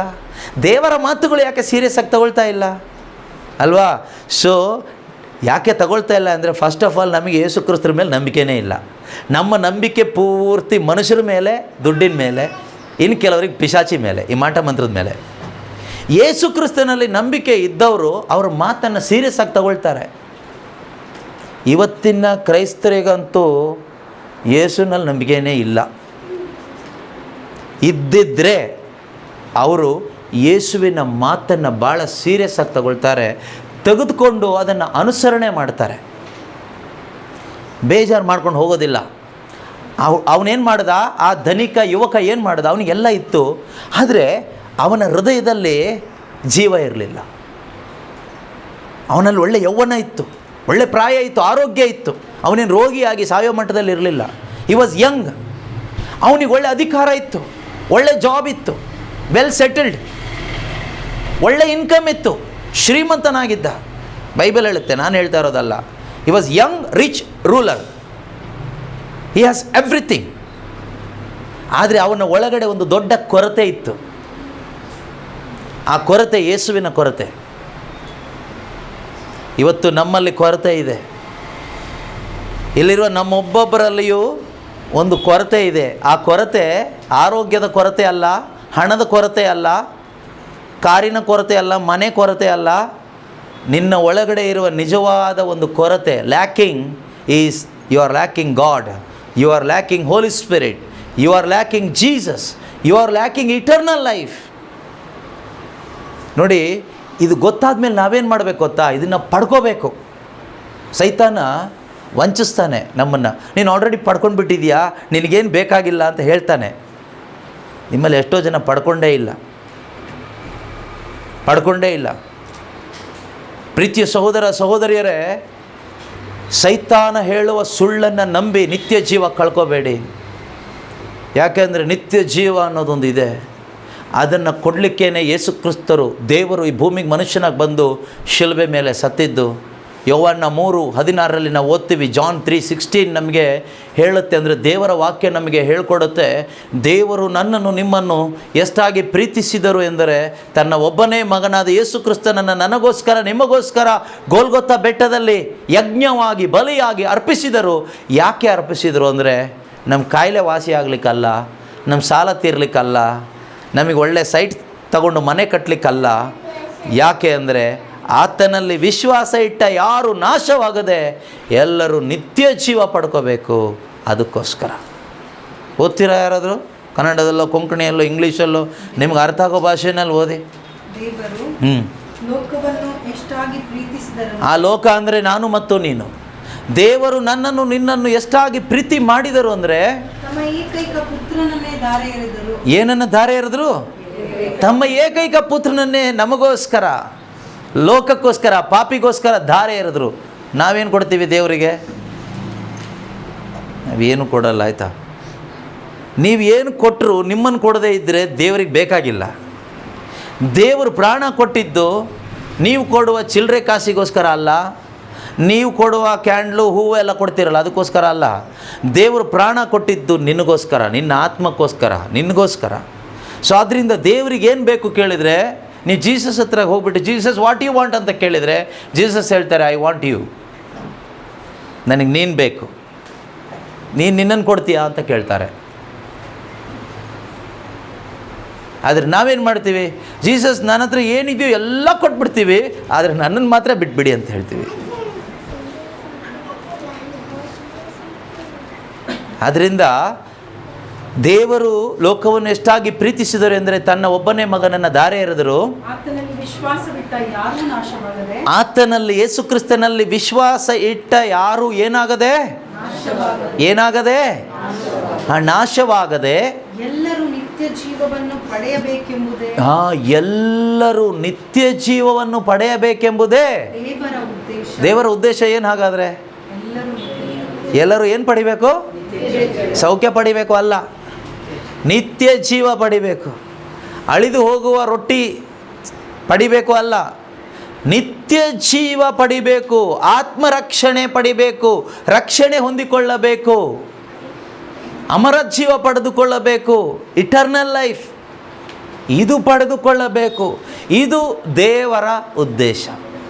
ಅದಕ್ಕಾಗಿ ದೇವರು ತನ್ನ ಒಬ್ಬನೇ ಮಗನನ್ನು ನಮಗಾಗಿ ಬಲಿಯರ್ಪಿಸಿದ್ದು, so that we may inherit the kingdom of God, we may receive eternal life. ಇವತ್ತು ಈ ಒಂದು ಆಸೆ, ಬಯಕೆ ಯಾರಲ್ಲಿದೆಯೋ ಅವರಲ್ಲಿ ಎರಡು ಕಾರ್ಯಗಳಿರುತ್ತೆ. ಒಂದು, they will seek God through his word, they will be thirsting for the word of God. ದೇವರ ವಾಕ್ಯದಲ್ಲಿ ಆಸಕ್ತಿ ಉಳ್ಳವರಾಗಿರ್ತಾರೆ. ನಿಮಗೆ ನಿತ್ಯ ಜೀವದಲ್ಲಿ ವಿಶ್ವಾಸ ಇದೆ ಅನ್ನೋದಕ್ಕೆ ಎವಿಡೆನ್ಸ್ ಏನು ಅಂದರೆ, you will have interest in the word of God. ದೇವರ ವಾಕ್ಯ ಓದುವುದರಲ್ಲಿ, ಕಲಿಯುವುದರಲ್ಲಿ, ಧ್ಯಾನಿಸುವುದರಲ್ಲಿ, ಅರ್ಥ ಮಾಡಿಕೊಳ್ಳುವುದರಲ್ಲಿ, ತುಂಬಿಸ್ಕೊಳ್ಳೋದ್ರಲ್ಲಿ ನಮ್ಮೊಳಗಡೆ ಆಸಕ್ತಿ ಇರುತ್ತೆ. ಅದು ಒಂದು ಸಿಂಪ್ಟಮ್. ಇನ್ನೊಂದು, you will walk according to the Spirit of God. ದೇವರ ಆತ್ಮನ ಪ್ರೇರಣೆಗೆ ಅನುಸಾರವಾಗಿ ಬದುಕುವವರಾಗಿರ್ತೀರಿ. ಆದರೆ ಇವತ್ತು ಇದು ಎರಡು ನಮ್ಮಲ್ಲಿಲ್ಲ. ದೇವರ ವಾಕ್ಯದಲ್ಲಿ ಆಸಕ್ತಿನೂ ಇಲ್ಲ, ದೇವರ ಆತ್ಮನ ಟಚ್ಚೂ ಇಲ್ಲ. No touch of the Holy Spirit. ಇನ್ನೂ ಹೆಚ್ಚಾಗಿ ದೇವರ ಆತ್ಮನ ಶಕ್ತಿ ಬೇಕು, ಅಭಿಷೇಕ ಬೇಕು ಅಂತ ನಮ್ಮೊಳಗಡೆ ಆ ಥರ್ಸ್ಟ್ ಇಲ್ಲ. ದೇವರ ವಾಕ್ಯ ಓದಬೇಕು, ಕಲಿಬೇಕು, ಧ್ಯಾನಿಸಬೇಕು, ಅರ್ಥ ಮಾಡ್ಕೋಬೇಕು, ಬೇರೆಯವರಿಗೂ ಸಾರಬೇಕು ಅಂತಕ್ಕಂಥ ಆಸಕ್ತಿ ಇಲ್ಲ. ನಮ್ಮ ಆಸಕ್ತಿ ಒಂದೇ, ಚೆನ್ನಾಗಿ ದುಡಿಬೇಕು, ಕತ್ತೆಗಳ ಥರ ದುಡಿಬೇಕು, ದುಡ್ಡು ಮಾಡಬೇಕು, ದುಡ್ಡು ಮಾಡಿ ಎಲ್ಲ ಮಾಡಬೇಕು. ಆಮೇಲೆ ಅದ್ರ ಮಧ್ಯದಲ್ಲಿ 1-2-3 ಮಕ್ಕಳಾಗ್ತಾರೆ. ಆ ಮಕ್ಕಳಿಗೆ ಚೆನ್ನಾಗಿ ತಿನ್ನಿಸಿ, ಬೆಳೆಸಿ, ಮುದಿಸಿ, ಓದಿಸಿ ಅವ್ರನ್ನೂ ಒಂದು ರೋಬೋಟ್ ಥರ ಮಾಡಬೇಕು. ಆಮೇಲೆ ಅವ್ರ ಕೈಲೂ ದುಡಿಸ್ಕೋಬೇಕು, ಅವರು ಚೆನ್ನಾಗಿ ಸಂಪಾದನೆ ಮಾಡ್ಕೊಂಡು ಬರಬೇಕು. ಲಾಸ್ಟಿಗೆ ಏನೂ ಗೊತ್ತಿಲ್ಲ, ಮುಂದೇನೂ ಇಲ್ಲ ಅಷ್ಟೇ. ಆಮೇಲೆ ಹೇಳ್ತಾರೆ ಸ್ವರ್ಗಕ್ಕೆ ಹೋಗ್ಬೇಕು ಬ್ರದರ್. ಆಮೇಲೆ ಸ್ವರ್ಗ ನಿಮ್ಮ ಮಾವನ ಮನೆ ಹಾಗೆ ಓಪನ್ ಮಾಡಿ ಇಟ್ಟಿರ್ತಾರೆ, ಅಲ್ಲಿ ಬಂದ ತಕ್ಷಣ ಹಂಗೆ ಕರ್ಕೊಳ್ಳಿಕ್ಕೆ. ಯೇಸು ಸ್ವಾಮಿ ಅವ್ರ ದೇವರು, ಅವರೊಂದು ನಿಯಮ ಇಟ್ಟಿದ್ದಾರೆ. ಸ್ವರ್ಗಕ್ಕೆ ಬರಲಿಕ್ಕೆ ನಿಯಮ ನಾನು ಸೆಟ್ ಮಾಡೋಕ್ಕಾಗಲ್ಲ, ನಿಮಗೂ ಸೆಟ್ ಮಾಡಲಿಕ್ಕಾಗೋದಿಲ್ಲ. There is a way to enter in to the kingdom of God. ಅದರಲ್ಲಿ ಫಸ್ಟ್ ಪಾಯಿಂಟ್ ಯೇಸು ಏನು ಹೇಳ್ತಾರೆ ಗೊತ್ತಾ? You must born again first. ನೀನು ಹೊಸ್ದಾಗಿ ಹುಟ್ಟಬೇಕು ಫಸ್ಟ್. ಕ್ರಿಶ್ಚಿಯನ್ ಆದರೆ ಪ್ರಯೋಜನ ಇಲ್ಲ, ಕ್ರಿಸ್ತನಲ್ಲಿ ಹುಟ್ಟಬೇಕು. ಅದು ಏನು ಅಂತ ಈಗ ಹೇಳಲಿಕ್ಕೆ ಟೈಮ್ ಇಲ್ಲ. ಅದ್ರ ಪಾಯಿಂಟ್ ಹೇಳ್ತಾ ಇದ್ದೀನಿ. ಬೇಕಾದರೂ ತಲೆಯಲ್ಲಿ ಇಟ್ಕೊಂಡು ವರ್ಕೌಟ್ ಮಾಡಿ ಆಗಿ, ಆಯಿತಾ? ಯೇಸು ಹೇಳ್ತಾರೆ, ಸ್ವರ್ಗ ರಾಜ್ಯಕ್ಕೆ ಬರಬೇಕಾದ್ರೆ ಮೊದಲು ನೀನು ಹೊಸ್ದಾಗಿ ಹುಟ್ಟಬೇಕು. You must be born again. ಇದು ನಾನು ಹೇಳಿದ ಮಾತಲ್ಲ, ನಿಮ್ಮ ಬೈಬಲ್ನಲ್ಲಿರುವ ವಾಕ್ಯ. ಯೋಹಾನನ ಶುಭ ಸಂದೇಶ 3ನೇ ಅಧ್ಯಾಯ 3ನೇ ವಾಕ್ಯ, ಜಾನ್ 3:3. ಇದು ಕೂಡ 15 ಡೇಸ್ ಬ್ಯಾಕ್ ಗಾಸ್ಪಲ್ ರೀಡಿಂಗ್ಸಲ್ಲಿ ಇತ್ತು. ಜಾನ್ 3 1 ವಾರ ಓಡಿಸಿದ್ರಿ ಗಾಡಿಯನ್ನು. ಎಷ್ಟು ಜನ ಬಾರ್ನಾಗೇನಾದರೂ ಗೊತ್ತಿಲ್ಲ ನನಗೆ, ಆದರೆ ಕೇಳಿಸ್ಕೊಂಡ್ರಿ ಅಷ್ಟೇ. ಎನಿವೆ, ಬೈಬಲ್ ಇದ್ದವ್ರು ಓಪನ್ ಮಾಡಿ ಓದಿ. ಜಾನ್ 3:3, ಯೋಹಾನನ ಶುಭ ಸಂದೇಶ 3ನೇ ಅಧ್ಯಾಯ 3ನೇ ವಾಕ್ಯ. ಆಗ ಯೇಸು, ಇದು ಯಾರಿಗೆ ಹೇಳ್ತಾ ಇರೋದು ಗೊತ್ತಾ? ಯಾವುದೋ ಒಂದು ಪಾಪಿಗಲ್ಲ, ಒಳ್ಳೆ ಬೋಧಕನಿಗೆ ಹೇಳ್ತಾ ಇರೋ ಮಾತು. ಒಳ್ಳೆ ಬೋಧಕ ನೀನು. ನಿಕೋದೇಮನಿಗೆ ಹೇಳ್ತಾರೆ, ನೀನು ಒಳ್ಳೆ ಬೋಧಕ ಹೌದು, ಆದರೆ ನಿನ್ನ ಸ್ವರ್ಗಕ್ಕೆ ಪ್ರವೇಶ ಇಲ್ಲ. ನೀನು ಬೋಧನೆ ಎಲ್ಲ ಮಾಡ್ತೀಯ ಸ್ವರ್ಗದ ಬಗ್ಗೆ, ಆದರೆ ಒಳಗಡೆ ಬರೋಕ್ಕಾಗಲ್ಲ ನಿನಗೆ. ಆದ್ದರಿಂದ ಯೇಸು ಅವನನ್ನು ನೋಡಿ ಹೇಳ್ತಾರೆ, ನಾನು ನಿನಗೆ ಸತ್ಯವಾಗಿ ಹೇಳುತ್ತೇನೆ, truly I say to you, ಒಬ್ಬನು ಏನಾಗದೇ ಇದ್ರೆ, ಹೊಸದಾಗಿ ಹುಟ್ಟದೇ ಇದ್ರೆ ಅವನು ಅವಳು ದೇವರ ಸಾಮ್ರಾಜ್ಯವನ್ನು ಸೇರಲಾರ. You cannot enter in to the kingdom of God unless and until you be born again. ನೀನು ಹೊಸ್ದಾಗಿ ಹುಟ್ಟದೇ ಇದ್ದರೆ ನೀನು ಸ್ವರ್ಗ ರಾಜ್ಯದ ಒಳಗಡೆ ಬರಲಿಕ್ಕಾಗೋದಿಲ್ಲ. ಚರ್ಚ್ ಒಳಗಡೆ ಬರ್ಬೋದು, ಚರ್ಚಿಂದ ಸಮಾಧಿ ತನಕ ಹೋಗ್ಬೋದು, ಆದರೆ ಆತ್ಮ ದೇವ್ರ ಬಳಿಗೆ ಹೋಗ್ಲಿಕ್ಕಾಗೋದಿಲ್ಲ. ಚರ್ಚು ಸಮಾಧಿ ಇಷ್ಟರಲ್ಲಿ ನೀನು ಸೆಟ್ಲಾಗುತ್ತೆ. ಮನೆ, ಚರ್ಚು, ಸಮಾಧಿ ಇಷ್ಟರೊಳಗಡೆ ಹೋಗೋದಾದರೆ ಹೊಸ್ದಾಗಿ ಹುಟ್ಟೋದು ಬೇಕಾಗಿಲ್ಲ. ನೀನು ಸ್ವರ್ಗ ರಾಜ್ಯಕ್ಕೆ ಪ್ರವೇಶಿಸ್ಲಿಕ್ಕಾಗಬೇಕಾದ್ರೆ ನೀನು ಹೊಸದಾಗಿ ಹುಟ್ಟಲೇಬೇಕು. ಅದು ಹೇಗೆ ಅಂತ ಕಲಿಬೇಕು. ಆಸಕ್ತಿ ಇರೋರು ಬೆಳವಣಿಗೆ ಧ್ಯಾನಕೂಟ ನಡೀತಾ ಇರುವಾಗ ಬನ್ನಿ. ಮುಲ್ಕಿಯಲ್ಲಿ 13ನೇ ತಾರೀಕಿಂದ ಇದೆ. ಜೂನ್ ತಿಂಗಳು 13ನೇ ತಾರೀಕು ಸಾಯಂಕಾಲದಿಂದ ಜೂನ್ ತಿಂಗಳ 16ನೇ ತಾರೀಕು ಸಂಜೆವರೆಗೂ Mulki divine call centre retreat ಸೆಂಟರಲ್ಲಿ ಧ್ಯಾನ ಇರ್ತದೆ. ಗ್ರೋತ್ ರಿಟ್ರೀಟ್, ಬೆಳವಣಿಗೆ ಧ್ಯಾನಕೂಟ. ಎಲ್ಲರಿಗೂ ಸ್ವಾಗತ. ಯಾರು ಬೇಕಾದರೂ ಬರ್ಬೋದು. ಹೊಸದಾಗಿ ಹುಟ್ಟುವ ಬಗ್ಗೆ ಬೋಧನೆಯನ್ನು ಮಾಡೋಣ, ದೇವ್ರ ಚಿತ್ತ ಇದ್ದರೆ. ಸೊ ಏನು ಇದೆಯೋ ಅದು ದೇವ್ರು ಏನು ಕೊಡ್ತಾರೋ ಆಲೋಚನೆ ಅದಿರುತ್ತೆ. ಆದರೆ ಆತ್ಮಿಕ ಬೆಳವಣಿಗೆಗೆ ಉಪಯೋಗ ಆಗುತ್ತೆ. ಯಾವುದೋ ಒಂದು ಭೌತಿಕ ಆಶೀರ್ವಾದಕ್ಕೋಸ್ಕರ ಅಂತ ಹುಡ್ಕೊಂಡು ಬರಬೇಡಿ. ವಾಕ್ಯ ಹುಡ್ಕೊಂಡು ಬನ್ನಿ, ಯೇಸು ಹುಡ್ಕೊಂಡು ಬನ್ನಿ, ನಿತ್ಯ ಜೀವಕ್ಕೋಸ್ಕರ ಬನ್ನಿ. ಆಗ ನಮಗೆ ನಿತ್ಯ ಜೀವನೂ ಸಿಗುತ್ತೆ, ಯೇಸುನೂ ಸಿಗ್ತಾರೆ, ಜೊತೆಗೆ ನಮಗೆ ಬೇಕಾದ ಭೌತಿಕ ಆಶೀರ್ವಾದನೂ ಸಿಗುತ್ತೆ. ನಮಗೇನು ಬೇಕು ಅಂತ ತಿಳಿದಿರುವ ದೇವರು ನಮಗದನ್ನು ಒದಗಿಸಿ ಕೊಡ್ತಾರೆ. ಬರೀ ಅಳಿದು ಹೋಗೋ ರೊಟ್ಟಿನೇ ಹುಡ್ಕೊಂಡು ಹೋಗಿ ಹೋಗಿ ಹೋಗಿ ನಮ್ಮ ಜೀವನ ಅಳೆದು ಹೋಗ್ಬಿಡುತ್ತೆ, ಆಮೇಲೆ ಹಾಳಾಗೋಗ್ಬಿಡುತ್ತೆ. ಆದ್ದರಿಂದ ಉಳಿಯುವ ನಿತ್ಯ ಜೀವ ಕೊಡುವ ಆಹಾರವಾದ ದೇವರ ವಾಕ್ಯ ಯೇಸುವನ್ನು ಹುಡುಕಿಕೊಂಡು ನಾವು ಹೋಗಬೇಕು. ದೇವರು ನಮಗೊಂದು ಅವಕಾಶ ಕೊಟ್ಟಿದ್ದಾರೆ. ಅದು ಮಾತ್ರ ಅಲ್ಲ, ಪ್ರತಿದಿನ ಆನ್ಲೈನ್ನಲ್ಲಿ ಕೂಡ ಇದೆ. ಈಗಲೂ ಕೂಡ ಆನ್ಲೈನ್ನಲ್ಲಿ ಕೆಲವರು ಭಾಗವಹಿಸ್ತಾ ಇದ್ದಾರೆ. ವೆಬ್ಎಕ್ಸ್ ಅಂತ ಒಂದು ಆ್ಯಪ್ ಇದೆ. ಆ್ಯಪ್ ಮುಖಾಂತರ ಈ ಟೈಮಲ್ಲೂ ಕೂಡ 25 ಜನ ಇದ್ದಾರೆ. ಆಯಿತಾ? ನಿಮಗೂ ಕೂಡ ನೀವಿರುವ ಮನೆಗಳಿಂದ ಈ ರೀತಿ ಪ್ರತಿದಿನ ಪ್ರಾರ್ಥನೆ ಇರುತ್ತೆ. ಬೆಳಿಗ್ಗೆ 5 ಗಂಟೆಯಿಂದ ಪ್ರಾರಂಭ ಆಗಿ ರಾತ್ರಿ 10 ಗಂಟೆ ತನಕ ಬೇರೆ ಬೇರೆ ಟೈಮಿಂಗ್ಸಲ್ಲಿ ಕನ್ನಡ, ಇಂಗ್ಲೀಷ್, ಕೊಂಕಣಿ ಎಲ್ಲ ಭಾಷೆಯಲ್ಲೂ ಇದೆ. ಸೊ ನಿಮಗೆ ಜಾಯಿನ್ ಆಗಲಿಕ್ಕೆ ಅವಕಾಶ ಇದೆ. ಬೇಕಾದರೆ ಆಮೇಲೆ ಕೇಳಿ ಹೇಳ್ಕೊಡ್ತೀವಿ. ಆಸಕ್ತಿ ಇರೋರಿದ್ದರೆ ನೀವು ಕೂಡ ಜಾಯಿನ್ ಆಗ್ಬೋದು. ನಿಮ್ಮ ಮನೆಗಳಿಂದ ನಿಮ್ಮ ಫ್ರೀ ಟೈಮಲ್ಲಿ ನಿಮ್ಮ ಟೈಮ್ ಉಪಯೋಗಿಸ್ಕೊಂಡು ನೀವು ಜಾಯಿನ್ ಆಗಿ. ಈ ರೀತಿ ನಾವು ಆಸಕ್ತರಾಗಬೇಕು, ಹೊಸದಾಗಿ ಹುಟ್ಟಬೇಕು. ಪ್ರವೇಶಿಸಬೇಕಾದ್ರೆ ಫಸ್ಟ್ ಕಂಡೀಷನ್ ಏನು? ಸ್ವರ್ಗ ರಾಜ್ಯದೊಳಗಡೆ ಪ್ರವೇಶಿಸಬೇಕಾದ್ರೆ, ಅಮರ ಜೀವ ಪಡ್ಕೋಬೇಕಾದ್ರೆ ಫಸ್ಟ್ ಕಂಡೀಷನ್ ಏನು? ಹೊಸದಾಗಿ ಹುಟ್ಟಬೇಕು. ಯಾರು ಹೇಳಿದ್ದು? ಕಂಡೀಷನ್ ಹಾಕಿದ್ದು ಯಾರು? ಯೇಸು ಸ್ವಾಮಿ. ಅದರಿಂದ ಏನಾದರೂ ಕಂಪ್ಲೇಂಟ್ ಇದ್ದರೆ, ಪ್ರಶ್ನೆ ಇದ್ದರೆ ಸೀದಾ ಜೀಸಸ್ ಹತ್ರ ಹೋಗಿ ಕೇಳ್ಕೊಬೇಡಿ. ನನ್ನನ್ನು ಕೇಳಬೇಡಿ. ಏನು ಜೀಸಸ್ ಈ ಥರ ಹೊಸದಾಗಿ ಹುಟ್ಟೋದಲ್ಲ, ನಮಗೆ ಗೊತ್ತೇ ಇಲ್ಲ ಅಂತ ಅವ್ರನ್ನ ಕೇಳಿ ಅವ್ರು ಹೇಳ್ಕೊಡ್ತಾರೆ ಹೇಗೆ ಅಂತ. ಆಯಿತಾ? ನನ್ನನ್ನು ಕೇಳಿ ಏನು ಪ್ರಯೋಜನ ಇಲ್ಲ. ನನ್ನನ್ನು ಕೇಳಿದ್ರೆ ಇದನ್ನೇ ಹೇಳಬೇಕಾಗತ್ತೆ ಮುಂದಿಂದು. ಓಕೆ, ಆದರೆ ಹೊಸದಾಗಿ ಹುಟ್ಟಬೇಕು. ಈಗ ನೀವು ಕೇಳ್ತೀರಿ ನಾವು ಹೊಸದಾಗಿ ಹುಟ್ಟಿದ್ದೀನೋ ಇಲ್ಲ ಗೊತ್ತಿಲ್ಲ ಅಂತ. ನೀನು ಗೊತ್ತಿಲ್ಲ ಅನ್ನೋದೇ ಒಂದು ಅರ್ಥ, ನೀನು ಹುಟ್ಟಲೇ ಇಲ್ಲ ಅಂತ. ಹೊಸದಾಗಿ ಹುಟ್ಟಿದರೆ ಅದರ ಸಿಂಪ್ಟಮ್ ನಾನು ಹೇಳಿದ್ನಲ್ಲ. ಒಂದು, if you are truly born again, you will have the desire for the word of God. Not the world but the word. ನೀನು ಹೊಸದಾಗಿ ಹುಟ್ಟಿದರೆ ನಿನ್ನ ಒಳಗಡೆ ವಾಕ್ಯಕ್ಕಾಗಿ ಆಸಕ್ತಿ ಇರುತ್ತೆ, ದಾಹ ಬರುತ್ತೆ, ಹಸಿವು ಬರುತ್ತೆ. ಇದು ಬಂದಿಲ್ಲ ಅಂದರೆ ನೀನು ಸತ್ತವನು ಅಂತ. ಎಲ್ಲಿ? ಒಳಗಡೆ spiritually dead. You need to born again. ನೀನು ಹೊಸದಾಗಿ ಹುಟ್ಟಬೇಕಾಗಿದೆ ಅಂತ. ಎರಡನೇ ಸಿಂಪ್ಟಮ್ ಏನು ಗೊತ್ತಾ? ಪವಿತ್ರಾತ್ಮನಿಗಾಗಿ ದಾಹ ಬರುತ್ತೆ. ಇನ್ನೂ ಹೆಚ್ಚಾಗಿ ದೇವರಾತ್ಮನ ಶಕ್ತಿ ಬೇಕು ನನಗೆ. I need more of the anointing of the Holy Spirit. I need more of his power. ಇನ್ನೂ ಹೆಚ್ಚಾಗಿ ದೇವರಾತ್ಮನ ಬಲ ಬೇಕು, ದೇವರಾತ್ಮನ ಶಕ್ತಿ ಬೇಕು. ಅಂದರೆ ಪರಿಶುದ್ಧಾತ್ಮನಿಗಾಗಿ ದಾಹ ಬರುತ್ತೆ. ಇವತ್ತು ನಮ್ಮಲ್ಲಿ ಈ ದಾಹ ಇದ್ದರೆ ನೀವು ಹೊಸದಾಗಿ ಹುಟ್ಟಿದ್ದೀರಿ ಅಂತ ಅರ್ಥ. ಇದಿಲ್ಲದೆ ಇದ್ದರೆ ಸತ್ತಿದ್ದೀರಿ ಅಂತ ಅರ್ಥ. ಆತ್ಮದಲ್ಲಿ ಜೀವ ಪಡ್ಕೋಬೇಕು. ಇದನ್ನು ಹೀಗೆ ಹೇಳಬೇಕು ಪ್ರೀತಿಯ ಸಹೋದರ ಸಹೋದರರು. ಇದನ್ನು ಬೇರೆ ಥರ ಹೇಳಲಿಕ್ಕೆ ಆಗೋದು ಇಲ್ಲ, ಹೇಳಿ ಪ್ರಯೋಜನವೂ ಇಲ್ಲ. ಯಾಕೆಂದರೆ ನಿಮ್ಮ ಆತ್ಮ ಶಾಶ್ವತವಾಗಿ ಇರಬೇಕಾಗಿರೋದು ನರಕದ ಬೆಂಕಿಯಲ್ಲಿ ಅಲ್ಲ, ದೇವರ ಸಾನ್ನಿಧ್ಯದಲ್ಲಿ. ಯಾರೊಬ್ಬರ ಆತ್ಮನೂ ನರಕದ ಬೆಂಕಿಗೆ ಹೋಗಿ ಬೀಳಬಾರ್ದು, ಅಲ್ಲಿರಬಾರ್ದು. ಪ್ರತಿಯೊಂದು ಆತ್ಮನೂ ಕೂಡ ರಕ್ಷಣೆ ಪಡೆದುಕೊಂಡು ದೇವರ ಸಾನ್ನಿಧ್ಯದಲ್ಲಿ ನಿರಂತರವಾಗಿ ಆ ದೇವರಲ್ಲಿರುವ ಆನಂದವನ್ನು ಅನುಭವಿಸ್ತಾ ನಿತ್ಯವೂ ಜೀವಿಸಬೇಕು. ಇದು ದೇವರ ಆಸೆ, ದೇವರ ಬಯಕೆ. ಇದಕ್ಕಾಗಿಯೇ ಯೇಸು ಸ್ವಾಮಿ ಪ್ರಾಣ ಕೊಟ್ಟಿರೋದು, ರಕ್ತ ಸುರಿಸಿರೋದು. ಆದ್ದರಿಂದ ಇದನ್ನು ಹಾಗೇ ಹೇಳ್ತಾ ಇರೋದು. ಆಯಿತಾ? ಬೇಸರ ಪಟ್ಕೋಬೇಡಿ, ಯಾರು ಕೋಪ ಮಾಡ್ಕೋಬೇಡಿ.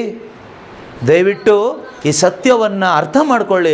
ಇದು ಎಲ್ಲೋ ಇದ್ದ ಸತ್ಯ ಅಲ್ಲ, ನಿಮ್ಮ ಕೈಯಲ್ಲಿರುವ, ನಿಮ್ಮ ಮನೆಯಲ್ಲಿರುವ ಬೈಬಲ್ ಪುಸ್ತಕದೊಳಗಡೆ ಪರಿಶುದ್ಧಾತ್ಮರು ಬರೆಸಿಟ್ಟಿರುವ ಸ್ವರ್ಗೀಯ ಸತ್ಯಗಳು.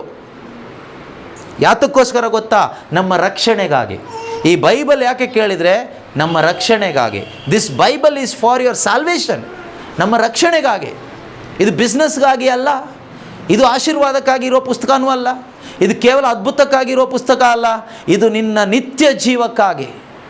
ನಿತ್ಯ ಜೀವದ ನುಡಿಗಳು ಇದರಲ್ಲಿದೆ. This Bible is full of words of eternal life. This Bible is for your salvation. ಇದು ನಮ್ಮ ರಕ್ಷಣೆಗಾಗಿ ಇರ್ತಕ್ಕಂಥ ಪುಸ್ತಕ. Praise the lord. ಹಾಲೆಲೂಯಾ. ಎರಡನೇ ಪಾಯಿಂಟ್. ಮೊದಲನೇದು ನಿತ್ಯ ಜೀವ ಪಡ್ಕೋಬೇಕಾದ್ರೆ ಮೊದಲನೇದಾಗಿ ನಾವು ಹೊಸ್ದಾಗಿ ಹುಟ್ಟಬೇಕು. ಎರಡನೇದಾಗಿ ನಾವೇನು ಮಾಡಬೇಕು ಅಂದರೆ ಮತ್ತಾಯನು ಬರೆದ ಶುಭ ಸಂದೇಶ 7ನೇ ಅಧ್ಯಾಯ 13-14 ವಾಕ್ಯದಲ್ಲಿ ಯೇಸು ಹೇಳ್ತಾರೆ, gospel of Matthew chapter 7 verses 13 and 14. ಕಿರಿದಾದ ಬಾಗಿಲಿನಿಂದಲೇ ಒಳಕ್ಕೆ ಹೋಗಿರಿ, ಕಿರಿದಾದ ಬಾಗಿಲಿನಿಂದಲೇ ಒಳಕ್ಕೆ ಹೋಗಿರಿ, ಏಕೆಂದರೆ ವಿನಾಶಕ್ಕೆ ಒಯ್ಯುವ ಬಾಗಿಲು ಹಿರಿದು, ಏಕೆಂದರೆ ವಿನಾಶಕ್ಕೆ ಒಯ್ಯುವ ಬಾಗಿಲು ಹಿರಿದು ವಿಶಾಲವಾದದ್ದು, ಅದರ ಮಾರ್ಗ ಸರಾಗ, ಅದರ ಮಾರ್ಗ ತುಂಬ ಸರಾಗ, ಅದನ್ನು ಹಿಡಿಯುವವರು ಅನೇಕರು, ಅದನ್ನು ಹಿಡಿಯುವವರು ಅನೇಕರು. ಅನೇಕರು. Praise the lord. ಫಸ್ಟ್ ನಾವು ಹೊಸದಾಗಿ ಹುಟ್ಟಬೇಕು. ಸೆಕೆಂಡ್, ನಾವು ಯೇಸು ಹೇಳಿರುವ ದಾರಿಯಲ್ಲಿ ನಡೆಯಬೇಕು.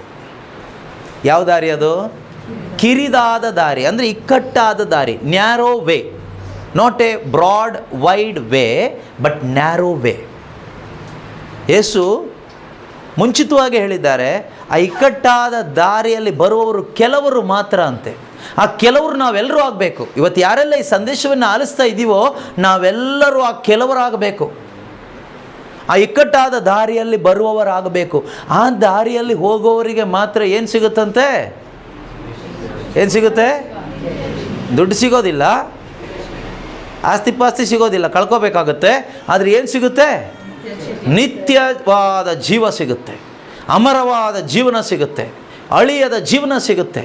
ಈ ಲೋಕದಲ್ಲಿ ಇರೋದು ಈಗ ಅಳಿದು ಹೋಗೋ ಜೀವನ. ನೀವು ಎಷ್ಟೇ ಕಷ್ಟಪಟ್ಟು ಒದ್ದಾಡಿ ಪ್ರಾರ್ಥನೆ ಮಾಡಿ ಉಪವಾಸ ಮಾಡಿ ಕ್ಯಾಂಡಲ್ ಅಂಟಿಸಿ ಬದುಕಿದ್ರು ಸತ್ತೋಗ್ತೀರಿ, ಆಯಿತಾ?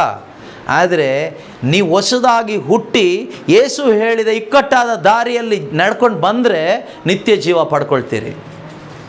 ಇವತ್ತು ಸೈತಾನ ಅನೇಕ ರೀತಿಯಲ್ಲಿ ನಮ್ಮನ್ನು ವಂಚಿಸಿ ನಮ್ಮನ್ನು ಮೂಢನಂಬಿಕೆಯಲ್ಲಿ ಬಂಧಿಸಿಬಿಟ್ಟಿದ್ದಾನೆ, ಅವಿಶ್ವಾಸದಲ್ಲಿ ಬಂಧಿಸಿಬಿಟ್ಟಿದ್ದಾನೆ. ಪ್ರೀತಿಯ ಸಹೋದರ ಸಹೋದರಿಯರೇ, ಇವತ್ತು ನಾವು ಎಚ್ಚೆತ್ಕೋಬೇಕು. ನಮ್ಮ ಒಳಗಡೆ ಒಂದು ಬೆಳಕು ಬರಬೇಕು.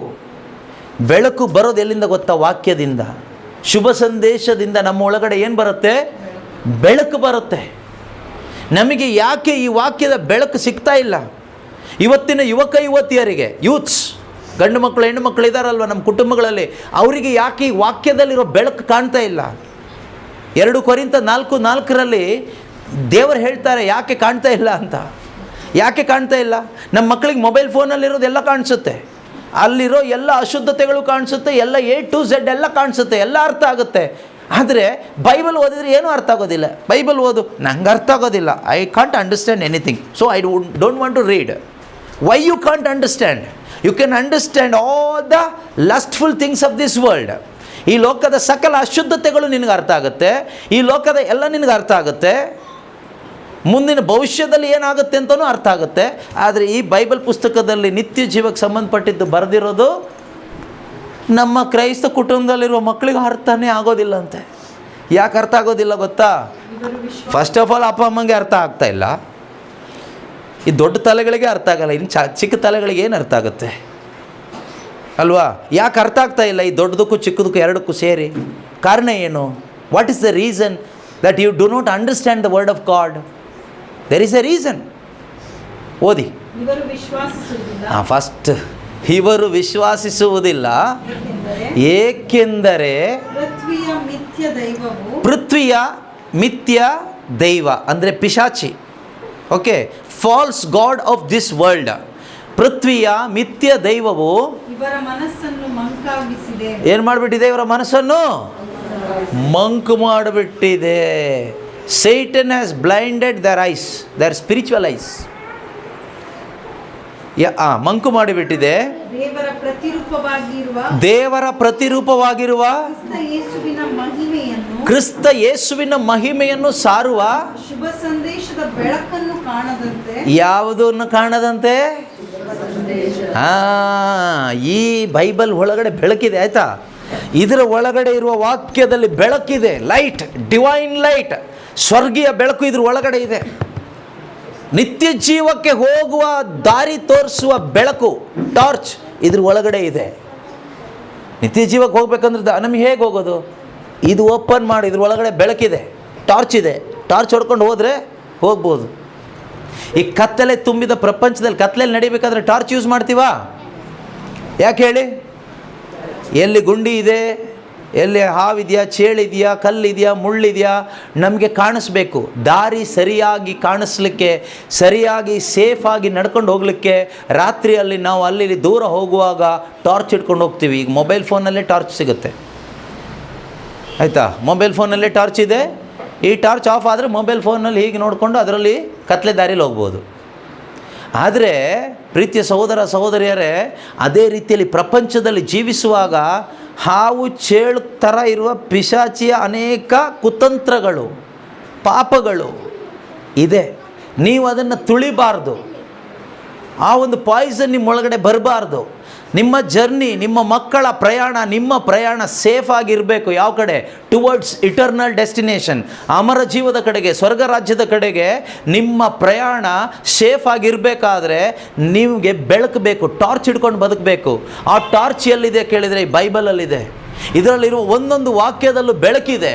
ಆದರೆ ಪಿಶಾಚಿ ಇವತ್ತು ಏನು ಮಾಡಿಬಿಟ್ಟಿದ್ದಾನೆ ಅಂದರೆ, ಎಲ್ಲರ ಕೈಗೊಂದು ಮೊಬೈಲ್ ಫೋನ್ ಕೊಟ್ಬಿಟ್ಟಿದ್ದಾನೆ. ಎಲ್ಲರ ಕೈಗೂ ಮೊಬೈಲ್ ಫೋನ್ ಕೊಟ್ಬಿಟ್ಟು ಇದರಲ್ಲಿ ಬ್ಯುಸಿ ಮಾಡಿಬಿಟ್ಟಿದ್ದಾನೆ. ಇದರಲ್ಲಿ ಬ್ಯುಸಿ ಆಗಿಬಿಟ್ಟಿದ್ದೀವಿ. ನಮ್ಮ ಮನಸ್ಸು ಕುರುಡಾಗ್ಬಿಟ್ಟಿದೆ. ಯಾವುದಕ್ಕೆ ಟೈಮ್ ಇಲ್ಲ? ಬೈಬಲ್ ಓದಲಿಕ್ಕೆ ಟೈಮ್ ಇಲ್ಲ. ತಿನ್ನಲಿಕ್ಕೆ ಟೈಮ್ ಇದೆ, ಮೊಬೈಲ್ ಫೋನ್ ಗೀಚ್ಕೊಂಡು ಕೂತ್ಕೊಳ್ಳಿಕ್ಕೆ ಟೈಮ್ ಇದೆ, ಎಲ್ಲದಕ್ಕೂ ಟೈಮ್ ಇದೆ ನಮಗೆ. ಆದರೆ ಟೈಮ್ ಇಲ್ಲದೆ ಇರೋದು ಒಂದೇ ಒಂದಕ್ಕೆ, ದೇವರ ವಾಕ್ಯ ಕಲೀಲಿಕ್ಕೆ ಟೈಮ್ ಇಲ್ಲ. ಟೈಮಲ್ಲ, ಇಂಟ್ರೆಸ್ಟ್ ಇದ್ರೆ ತಾನೇ ಟೈಮ್ ಬರಲಿಕ್ಕೆ. ನಮಗೆ ಯಾವುದರಲ್ಲಿ ಇಂಟ್ರೆಸ್ಟ್ ಇದೆಯೋ ಅದಕ್ಕೆ ನಮಗೆ ಟೈಮ್ ಇದೆ. ನಮಗೆ ದುಡ್ಡು ಮಾಡಲಿಕ್ಕೆ ಇಂಟ್ರೆಸ್ಟ್ ಇದೆ, ಅದಕ್ಕೆ ಟೈಮ್ ಇದೆ. ನಮಗೆ ಲೋಕದಲ್ಲಿ ಇಂಟ್ರೆಸ್ಟ್ ಇದೆ, ಅದಕ್ಕೆ ಟೈಮ್ ಇದೆ. ನಮಗೆ ಜೀಸಸಲ್ಲಿ ಇಂಟ್ರೆಸ್ಟ್ ಇಲ್ಲ, ಅದಕ್ಕೆ ನಮಗೆ ಟೈಮ್ ಇಲ್ಲ. ಅಷ್ಟೇ ಸಿಂಪಲ್. ಯಾಕೆ ಟೈಮ್ ಇಲ್ಲ? ಪಿಶಾಚಿ ನಿನ್ನನ್ನು ಕುರುಡು ಮಾಡಿಬಿಟ್ಟಿದ್ದಾನೆ. ಪೃಥ್ವಿಯ ಮಿಥ್ಯ ದೈವವಾದ ಪಿಶಾಚಿಯು ನಿಮ್ಮ ಮನಸ್ಸನ್ನು ಮಂಕು ಮಾಡಿರುವುದರಿಂದ ಶುಭ ಸಂದೇಶದ ಬೆಳಕು ಕಾಣದಂತೆ ಇವರನ್ನು ಏನು ಮಾಡಿಬಿಟ್ಟಿದೆ? ಕುರುಡಾಗಿಸಿದೆ. ಈಗ ಕುರುಡುತನದಲ್ಲಿ ಕ್ರೈಸ್ತರು ಬದುಕ್ತಾ ಇದ್ದೀವಿ ನಾವು. ಎಂಥ ದುರಂತ ನೋಡಿ, ಕ್ರಿಶ್ಚಿಯನ್ಸೇ ಆದರೆ ಕುರುಡುತನದಲ್ಲಿ ಬದುಕ್ತಾ ಇದ್ದೀವಿ. ಕೇಳ್ತೀವಿ, ಯಾಕೋ ಗೊತ್ತಿಲ್ಲ, ಹೀಗಾಗ್ತಾಯಿದೆ, ಹಾಗಾಗ್ತಾಯಿದೆ, ಏನು ಮಾಡಬೇಕು ಗೊತ್ತಿಲ್ಲ, ಟೆನ್ಷನ್ ಆಗ್ತಾಯಿದೆ, ಭಯ ಆಗ್ತಾಯಿದೆ, ನೆಮ್ಮದಿ ಇಲ್ಲ, ಊಟ ಸೇರ್ತಾ ಇಲ್ಲ, ನಿದ್ರೆ ಬರ್ತಾ ಇಲ್ಲ, ಏನು ಮಾಡೋದು, ಏನು ಮಾಡೋದು, ಏನು ಮಾಡೋದು? ಮಗ ಹೇಳಿದ ಮಾತು ಕೇಳ್ತಾ ಇಲ್ಲ, ಮಗಳಂತೂ ಹೇಳಿದ್ದೇ ಕೇಳ್ತಾ ಇಲ್ಲ, ಗಂಡ ಹೀಗೆ, ನನ್ನ ಜೀವನ ಹೀಗೆ, ಏನು ಮಾಡೋದು? ಏನು ಮಾಡಬೇಡ, ಓಪನ್ ಮಾಡು ಬೈಬಲ್, ಬಾ ಯೇಸುವಿನ ಬಳಿಗೆ. ನೀನು ಎಷ್ಟೇ ಪಾಪಿ ಆದರೂ, ಕೆಟ್ಟವನಾದರೂ, ಏನೇ ಆದರೂ, ಯಾವ ಪರಿಸ್ಥಿತಿಯಲ್ಲಾದರೂ ಭಯಪಡಬೇಡ. ಮನುಷ್ಯರ ಹತ್ರ ಹೋದರೆ ಸ್ವೀಕಾರ ಮಾಡೋದಿಲ್ಲ. ಮನುಷ್ಯರು ತಳ್ಳಿ ಬಿಡ್ಬೋದು, ನೀನು ಸರಿ ಇಲ್ಲ, ಹೋಗ ಆ ಕಡೆ ಅಂತ. ಆದರೆ ಯೇಸು ತಳ್ಳೋದಿಲ್ಲ. ಪಶ್ಚಾತ್ತಾಪ ಪಟ್ಟು ಪಾಪ ಒಪ್ಪಿಕೊಂಡು ಬರುವ ಯಾರನ್ನು ಯೇಸು ತಳ್ಳೋದಿಲ್ಲ. ಯೇಸು ತಳ್ಳೋದು ಯಾರನ್ನೋ ಗೊತ್ತಾ? ಅಹಂಕಾರ ಪಟ್ಕೊಂಡು ಬರ್ತೀವಲ್ವಾ, ನನಗೆಲ್ಲ ಗೊತ್ತು, ನಾನು ದೇವರಲ್ಲಿ ಇದ್ದೀನಿ ಅಂತ ಬರ್ತೀವಲ್ವಾ, ಅಂಥವ್ರನ್ನ ಯೇಸು ಸ್ವಾಮಿ ಫಟ್ ದೂರ ಮಾಡ್ತಾರೆ. ಹತ್ತಿರ ಸೇರಿಸೋದಿಲ್ಲ, ಹತ್ರನೇ ಸೇರಿಸೋದಿಲ್ಲ. ನಾವು ದೇವರಲ್ಲಿದ್ದೀವಪ್ಪ, ನಮಗೆ ದೇವ್ರು ಗೊತ್ತು, ನಾವು ಯೇಸುನಲ್ಲಿದ್ದೀವಿ ಅಂತ ಹೇಳ್ಕೊಂಡು ಲೋಕದಲ್ಲಿ ಪಿಶಾಚಿ ಜೊತೆಗೆ ಬದುಕ್ತಾರಲ್ವ, ಅಂಥವ್ರನ್ನ ಯೇಸು ಸೈಡಿಗೆ ನಿಂತ್ಕೊಳ್ಳಿ ಅಂತ ಹೇಳ್ತಾರೆ. ಅಂಥವರಿಗೆ ಯೇಸು ಹೇಳುವ ಮಾತೇನು ಗೊತ್ತಾ? ಕಪಟಿಗಳೇ, ಸುಣ್ಣ ಬಳಿದ ಸಮಾಧಿಗಳೇ, ಯು ಹಿಪೋಕ್ರಿಟ್ಸ್, ಕಪಟಿಗಳೇ, ಸುಣ್ಣ ಬಳಿದ ಸಮಾಧಿಗಳೇ ಅಂತ ಹೇಳ್ತಾರೆ. ಆದರೆ ಯಾರು ನಿಜವಾಗಲೂ ಪಶ್ಚಾತ್ತಾಪ ಪಟ್ಟು, ಸ್ವಾಮಿ ನನಗೆ ತಪ್ಪಾಗಿದೆ, ನಾನು ಪಾಪ ಮಾಡಿದ್ದೇನೆ, ನಿನ್ನ ಅರಿವಿಲ್ಲದೆ ಬದುಕಿದ್ದೇನೆ, ಬರೀ ಲೋಕಕ್ಕಾಗಿ ಬದುಕಿದ್ದೀನಿ, ಅಳಿದು ಹೋಗುವ ಶರೀರಕ್ಕಾಗಿ ಬದುಕಿದ್ದೇನೆ, ನನ್ನನ್ನು ಕ್ಷಮಿಸಿಯಪ್ಪ, ಈ ದೇಹ ನೀನು ಸೃಷ್ಟಿ ಮಾಡಿದ್ದು ನಿನಗೋಸ್ಕರ ಎಂದು ನಾನು ಅರಿತುಕೊಳ್ಳದೆ ಪಿಶಾಚಿಗೆ ಬಿಟ್ಟುಕೊಟ್ಟು ಬದುಕಿದೆ, ಲೋಕಕ್ಕೆ ಬಿಟ್ಟುಕೊಟ್ಟು ಬದುಕಿದೆ. ಐ ಆಮ್ ಸಾರಿ, ಇಂದಿನಿಂದ ನಾನು ನಿನಗೋಸ್ಕರ ಬದುಕ್ತೀನಿ, ನಿನ್ನ ಮಗನಾಗಿ, ನಿನ್ನ ಮಗಳಾಗಿ, ಹೊಸ ಸೃಷ್ಟಿಯಾಗಿ, ಆ ನಿತ್ಯ ಜೀವಕ್ಕೋಸ್ಕರ ನಾನು ಬದುಕ್ತೀನಿ ಅಂತ ಯಾರೆಲ್ಲ ನಿತ್ಯ ಜೀವಕ್ಕೋಸ್ಕರ ಯೇಸುವಿನಲ್ಲಿ ನಂಬಿಕೆ ಇಟ್ಟು ಪಾಪಕ್ಕೆ ವಿಮುಖರಾಗಿ ಬರ್ತಿರೋ, ನಿಮ್ಮ ಒಳಗಡೆ ಆ ಸ್ವರ್ಗ ರಾಜ್ಯದ ಅನುಭವ ಆಗುತ್ತೆ. You can experience the kingdom of God in your heart. If you are not able to experience the kingdom of God in your heart, after this world also, you cannot enter into the kingdom of God. You cannot experience the kingdom of God, or you cannot experience the true presence of God in heaven. First you must experience heaven here in your heart. If not, there is no heaven for you. ಮೊದಲು ಸ್ವರ್ಗ ರಾಜ್ಯ ಜೀವಂತವಾಗಿರುವಾಗ ಇಲ್ಲಿ ಅನುಭವಿಸ್ಬೇಕು, ಒಳಗಡೆ, ಹೃದಯದ ಒಳಗಡೆ. ಹೃದಯದ ಒಳಗಡೆ ನಿನಗೆ ಸ್ವರ್ಗ ರಾಜ್ಯ ಅನುಭವಿಸ್ಲಿಕ್ಕಾಗಿಲ್ಲ ಅಂದರೆ ಈ ಲೋಕದ ಜೀವನದ ನಂತರ ನಿನಗಿನ್ನು ಸ್ವರ್ಗ ಇಲ್ಲ. ಸ್ವರ್ಗ ಇದೆ, ನಿನಗಿಲ್ಲ. ಸ್ವರ್ಗ ಅನುಭವಿಸ್ಬೇಕಾದ್ರೆ ನಿರಂತರವಾದ ಜೀವನ ದೇವರ ಸನ್ನಿಧಿಯಲ್ಲಿ ಆ ಪರಲೋಕ ರಾಜ್ಯಕ್ಕೆ ನಾವು ಹೋಗಬೇಕಾದ್ರೆ ಬದುಕಿರುವಾಗ ಇಲ್ಲಿ ಮೊದಲು ಅನುಭವಿಸ್ಲಿಕ್ಕಾಗಬೇಕು. ಎಲ್ಲಿ ಬರೀ ಲೋಕ ಲೋಕ ಲೋಕ, ಇಲ್ಲಿ ಬರೀ ಪಿಶಾಚಿನ ಅನುಭವಿಸ್ತಾ ಇರ್ತೀವಿ. ದ್ವೇಷ, ಹೊಟ್ಟೆ ಕಿಚ್ಚು, ಲೋಕ, ಬರೀ ಟೆನ್ಷನ್, ಭಯ, ಸುಳ್ಳು, ಮೋಸ, ಆಲ್ ಕೈಂಡ್ಸ್ ಆಫ್ ಲಸ್ಟ್ ಎಲ್ಲ ಇರುತ್ತೆ. ಜೊತೆಗೆ ಒಂದು ಸ್ವಲ್ಪ ಕೈ ತಟ್ಟಿ ಹಲ್ಲೆಲೂಯಾ, ಪ್ರೈಸ್ ಲಾರ್ಡ್, ಪರಲೋಕ, ನಮ್ಮ ಮರಿ ಎಲ್ಲ ಇರುತ್ತೆ. ಕಲಬೆರಕೆ. ಪ್ರಯೋಜನ ಏನು? ಪ್ರಯೋಜನ ಇಲ್ಲ. You must experience God here first, then you can experience God there. ಇಲ್ಲೇ ಅನುಭವಿಸ್ಲಿಕ್ಕೆ ಆಗಿಲ್ಲ ಅಂದರೆ ಅಲ್ಲಿ ಎಲ್ಲಿ ಅನುಭವಿಸ್ತೀರಾ? ಅದರಿಂದ ಪ್ರೀತಿಯ ಸಹೋದರ ಸಹೋದರಿಯರೇ, ಇದು 2 ಪಾಯಿಂಟನ್ನ ನೆನ್ಪಿಟ್ಕೊಂಡಿರಿ. ಸ್ವರ್ಗ ರಾಜ್ಯಕ್ಕೆ ಹೋಗಬೇಕಾದ್ರೆ, ಆ ನಿತ್ಯ ಜೀವ ಪಡ್ಕೋಬೇಕಾದ್ರೆ ಮೊದಲು ನಾವು ಹೊಸದಾಗಿ ಹುಟ್ಟಬೇಕು. ಎರಡನೇದಾಗಿ ಯೇಸು ನಮಗಾಗಿ ಇಟ್ಟಿರುವ ದಾರಿ ಆಗಿದೆ, ಇಕ್ಕಟ್ಟಾದ ದಾರಿ. ಆ ದಾರಿಯಲ್ಲಿ ನಾವು ಟಾರ್ಚ್ ಹಿಡ್ಕೊಂಡು ನಡ್ಕೊಂಡು ಬರಬೇಕು. ಟಾರ್ಚ್ ದೇವರ ವಾಕ್ಯ. ಈ ದೇವರ ವಾಕ್ಯ ಎಂಬ ಟಾರ್ಚ್ ನಿನ್ನ ಕೈಯಲ್ಲಿ ಇಲ್ಲದೇ ಇದ್ದರೆ ನೀನು ಎಲ್ಲೆಲ್ಲೋ ತುಳ್ಕೊಂಡು ಎಲ್ಲೆಲ್ಲೋ ಬಿದ್ದು ಸೊಂಟ ಮುರ್ಕೋಬೇಕಾಗುತ್ತೆ. ನಿತ್ಯ ಜೀವ ದಾರಿನಲ್ಲಿ ನಡೀಲಿಕ್ಕೆ ಆಗೋದಿಲ್ಲ. ವಿಶಾಲವಾದ ದಾರಿ ಯಾವುದು ಗೊತ್ತಾ? ಲೋಕ. ಇವತ್ತು ಎಲ್ಲರೂ ಯಾವ ದಾರಿಯಲ್ಲಿ ಹೋಗ್ತಾ ಇದ್ದಾರೆ? ಯಾವುದ್ರ ಹಿಂದೆ ಇದ್ದಾರೆ? ಲೋಕದ ಹಿಂದೆ ಇದ್ದಾರೆ. ಸುಖ ಬೇಕು, ಸುಖ, ಶರೀರಕ್ಕೆ ಸುಖ. ಎಷ್ಟು ಕೊಟ್ಟರೂ ಸಾಕಾಗ್ತಾ ಇಲ್ಲ, ತೃಪ್ತಿಪಡಿಸೋಕ್ಕಾಗಲ್ಲ ಶರೀರವನ್ನು. ಮತ್ತೆ ಮತ್ತೆ ಕೇಳ್ತಾನೆ ಇರುತ್ತೆ. ಕೇಳಿ ಕೇಳಿ ಕೇಳಿ ಲಾಸ್ಟಿಗೆ ಬೇಡದೇ ಇರೋದೆಲ್ಲ ಕೇಳುತ್ತೆ. ಆಗ ಅದನ್ನೂ ಕೊಡ್ತೀವಿ. ಅದನ್ನೂ ಕೊಟ್ಟರೇನಾಗುತ್ತೆ? ರೋಗ ಬರುತ್ತೆ. ಗಂಡ ಹೆಂಡತಿ ಇರ್ತಾರೆ, ಸಾಕಾಗೋದಿಲ್ಲ. ಆಗ ಏನು ಮಾಡ್ತಾರೆ? ಗಂಡನ ಜೊತೆಗಿದ್ದು ಸಾಕಾಗ್ತಾ ಇಲ್ಲ, ಹೆಂಡತಿ ಜೊತೆಗಿದ್ದು ಸಾಕಾಗ್ತಾ ಇಲ್ಲ, ಇನ್ನೊಬ್ಬನ ಜೊತೆಗೆ ಹೋಗ್ತೀವಿ. ಆಗೇನು ಬರುತ್ತೆ? ಏಡ್ಸ್ ಬರುತ್ತೆ, ಕ್ಯಾನ್ಸರ್ ಬರುತ್ತೆ, ಇನ್ನೊಂದು ಬರುತ್ತೆ, ಮಾನಸಿಕ ರೋಗ ಬರುತ್ತೆ, ಎಲ್ಲ ಬರುತ್ತೆ. ಸಮಾಧಾನ ಇರೋದಿಲ್ಲ. ಏನೋ ತಿಂತೀವಿ, ತಿಂದು ಕುಡಿದು ಸಮಾಧಾನ ಇರೋದಿಲ್ಲ. ಆಮೇಲೆ ತಿನ್ನಬಾರದ್ದೆಲ್ಲ ತಿನ್ಲಿಕ್ಕೆ ಹೋಗ್ತೀವಿ, ಕುಡಿಬಾರದ್ದೆಲ್ಲ ಕುಡಿಲಿಕ್ಕೆ ಹೋಗ್ತೀವಿ. ಹಾಗೆ ಕುಡಿದು ಎಲ್ಲ ಸುಟ್ಟೋಗುತ್ತೆ, ಎಲ್ಲ ಹೋಯ್ತು.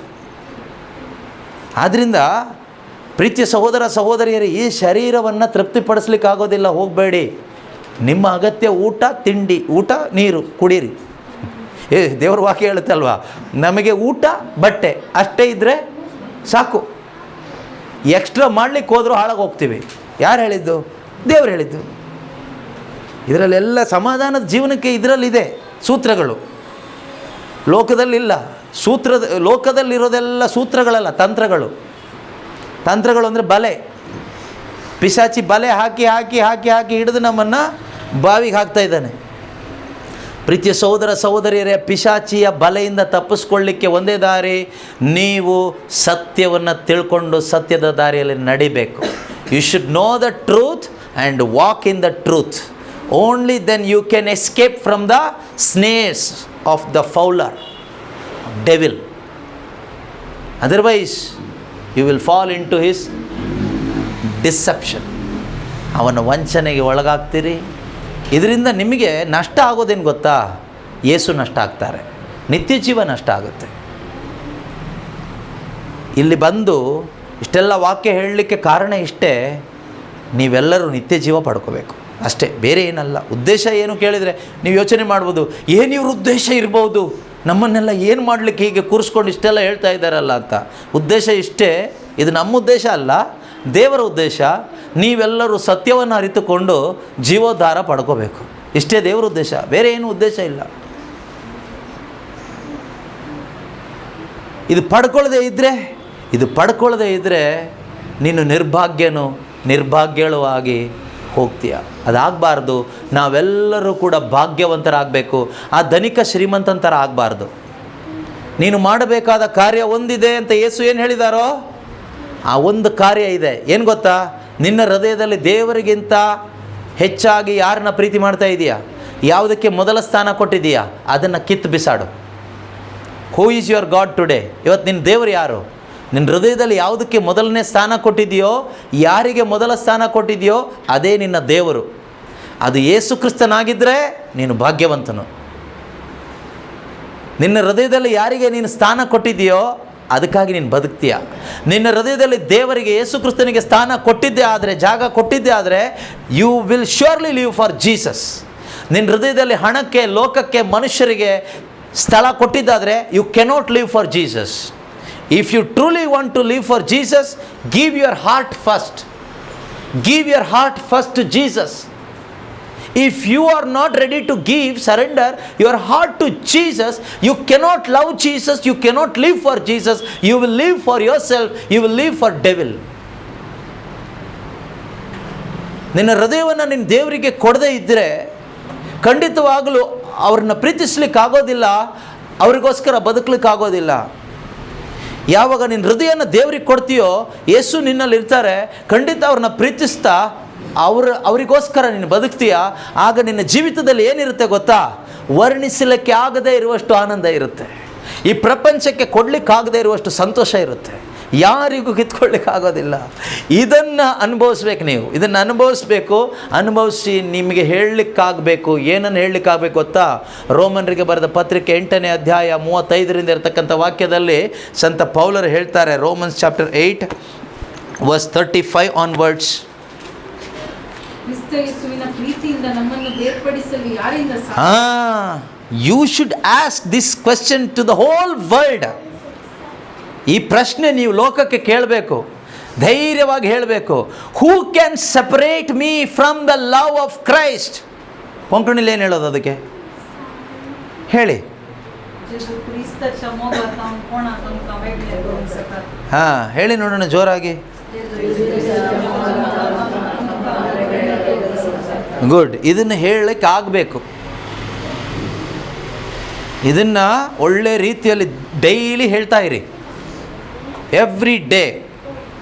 ಯೇಸು ಕ್ರಿಸ್ತನ ಪ್ರೀತಿಯಿಂದ ನನ್ನನ್ನು ಬೇರ್ಪಡಿಸಲು ಯಾರಿಂದ ಸಾಧ್ಯ? ಯಾರಿಂದ ಸಾಧ್ಯ? ಮುಂದೆ ಇದೆ ಒಂದು ನೋಡಿ. ಕಷ್ಟ ಸಂಕಟ ಸಾಧ್ಯನಾ? ಸಾಧ್ಯ ಇಲ್ಲ.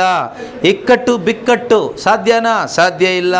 ಹಸಿವು ನೀರಡಿಕೆ ಸಾಧ್ಯನಾ? ಸಾಧ್ಯ ಇಲ್ಲ. ನಗ್ನ ಸ್ಥಿತಿ ಅಂದರೆ ಏನೂ ಇಲ್ಲ, ಹಾಕ್ಕೊಳ್ಳಿಕ್ಕೆ ಬಟ್ಟೆನೇ ಇಲ್ಲ. ಯೇಸುವಿನ ಪ್ರೀತಿಯಿಂದ ಬೇರ್ಪಡಿಸ್ಲಿಕ್ಕಾಗುತ್ತಾ? ಆಗೋದಿಲ್ಲ. ನಿಮಗಿರೋದೆಲ್ಲ ಕಿತ್ಕೊಂಡು ಹೋದರೂ ಯೇಸು ಪ್ರೀತಿಯಿಂದ ಬೇರ್ಪಡಿಸ್ಲಿಕ್ಕೆ ಆಗೋದಿಲ್ಲ ಅಂತ ಹೇಳಲಿಕ್ಕೆ ನಮ್ಗೆ ಆಗಬೇಕು. ಅದಾಗಬೇಕಾದ್ರೆ ಮೊದಲು ಹೊಸದಾಗಿ ಹುಟ್ಟಬೇಕು.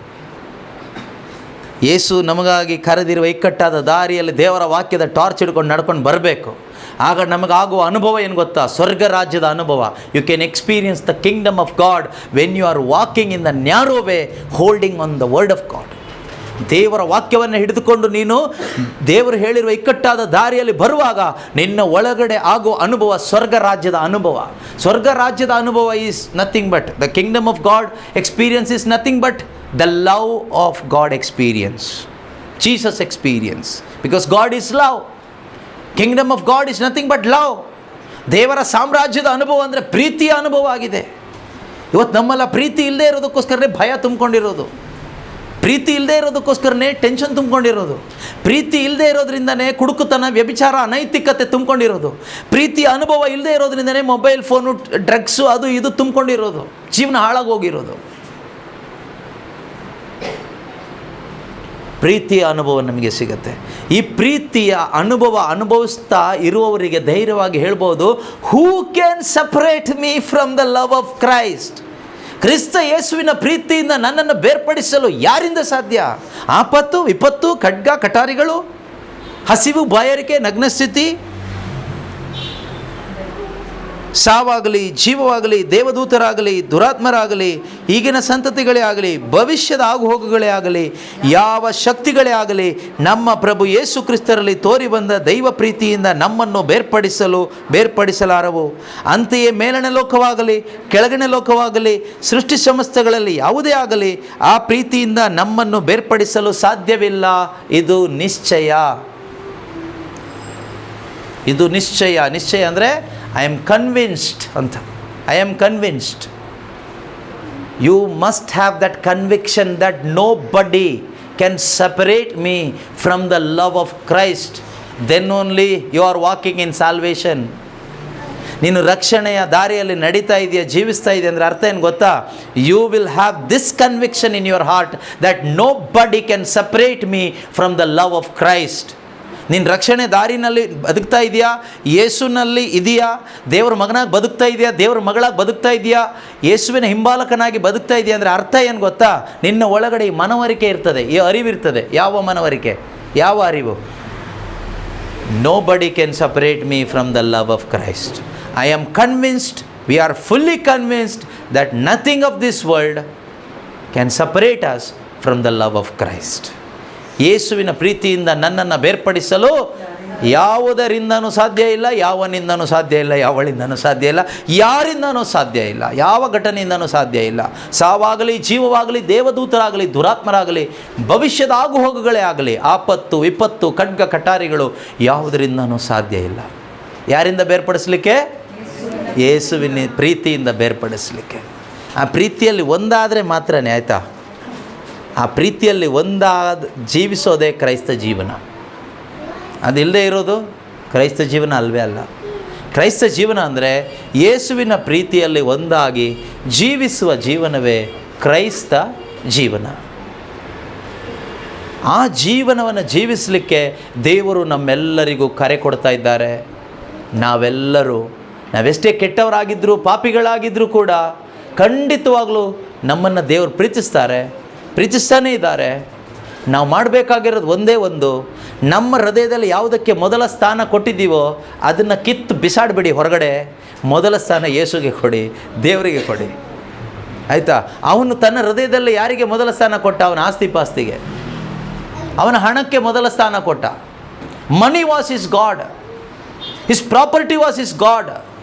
ಇವತ್ತು ಪ್ರಾಪರ್ಟಿ ಮಾಡಬೇಕು ಅಂತ ಬದುಕ್ತಾ ಇದ್ದೀರಲ್ವಾ? ನೀವು ಜೀಸಸ್ಸಿಂದ ದೂರ ಹೋಗ್ತೀರ ತಿಳ್ಕೊಳ್ಳಿ, ನಿತ್ಯ ಜೀವ ಕಳ್ಕೊಳ್ತೀರಿ. Don't leave to make more property, more money. ಹೆಚ್ಚು ಆಸ್ತಿ, ಹೆಚ್ಚು ಹಣ ಸಂಪಾದನೆಗಾಗಿ ಬದುಕಬೇಡಿ, ನೀವು ನಿತ್ಯ ಜೀವ ಕಳ್ಕೊಳ್ತೀರಿ.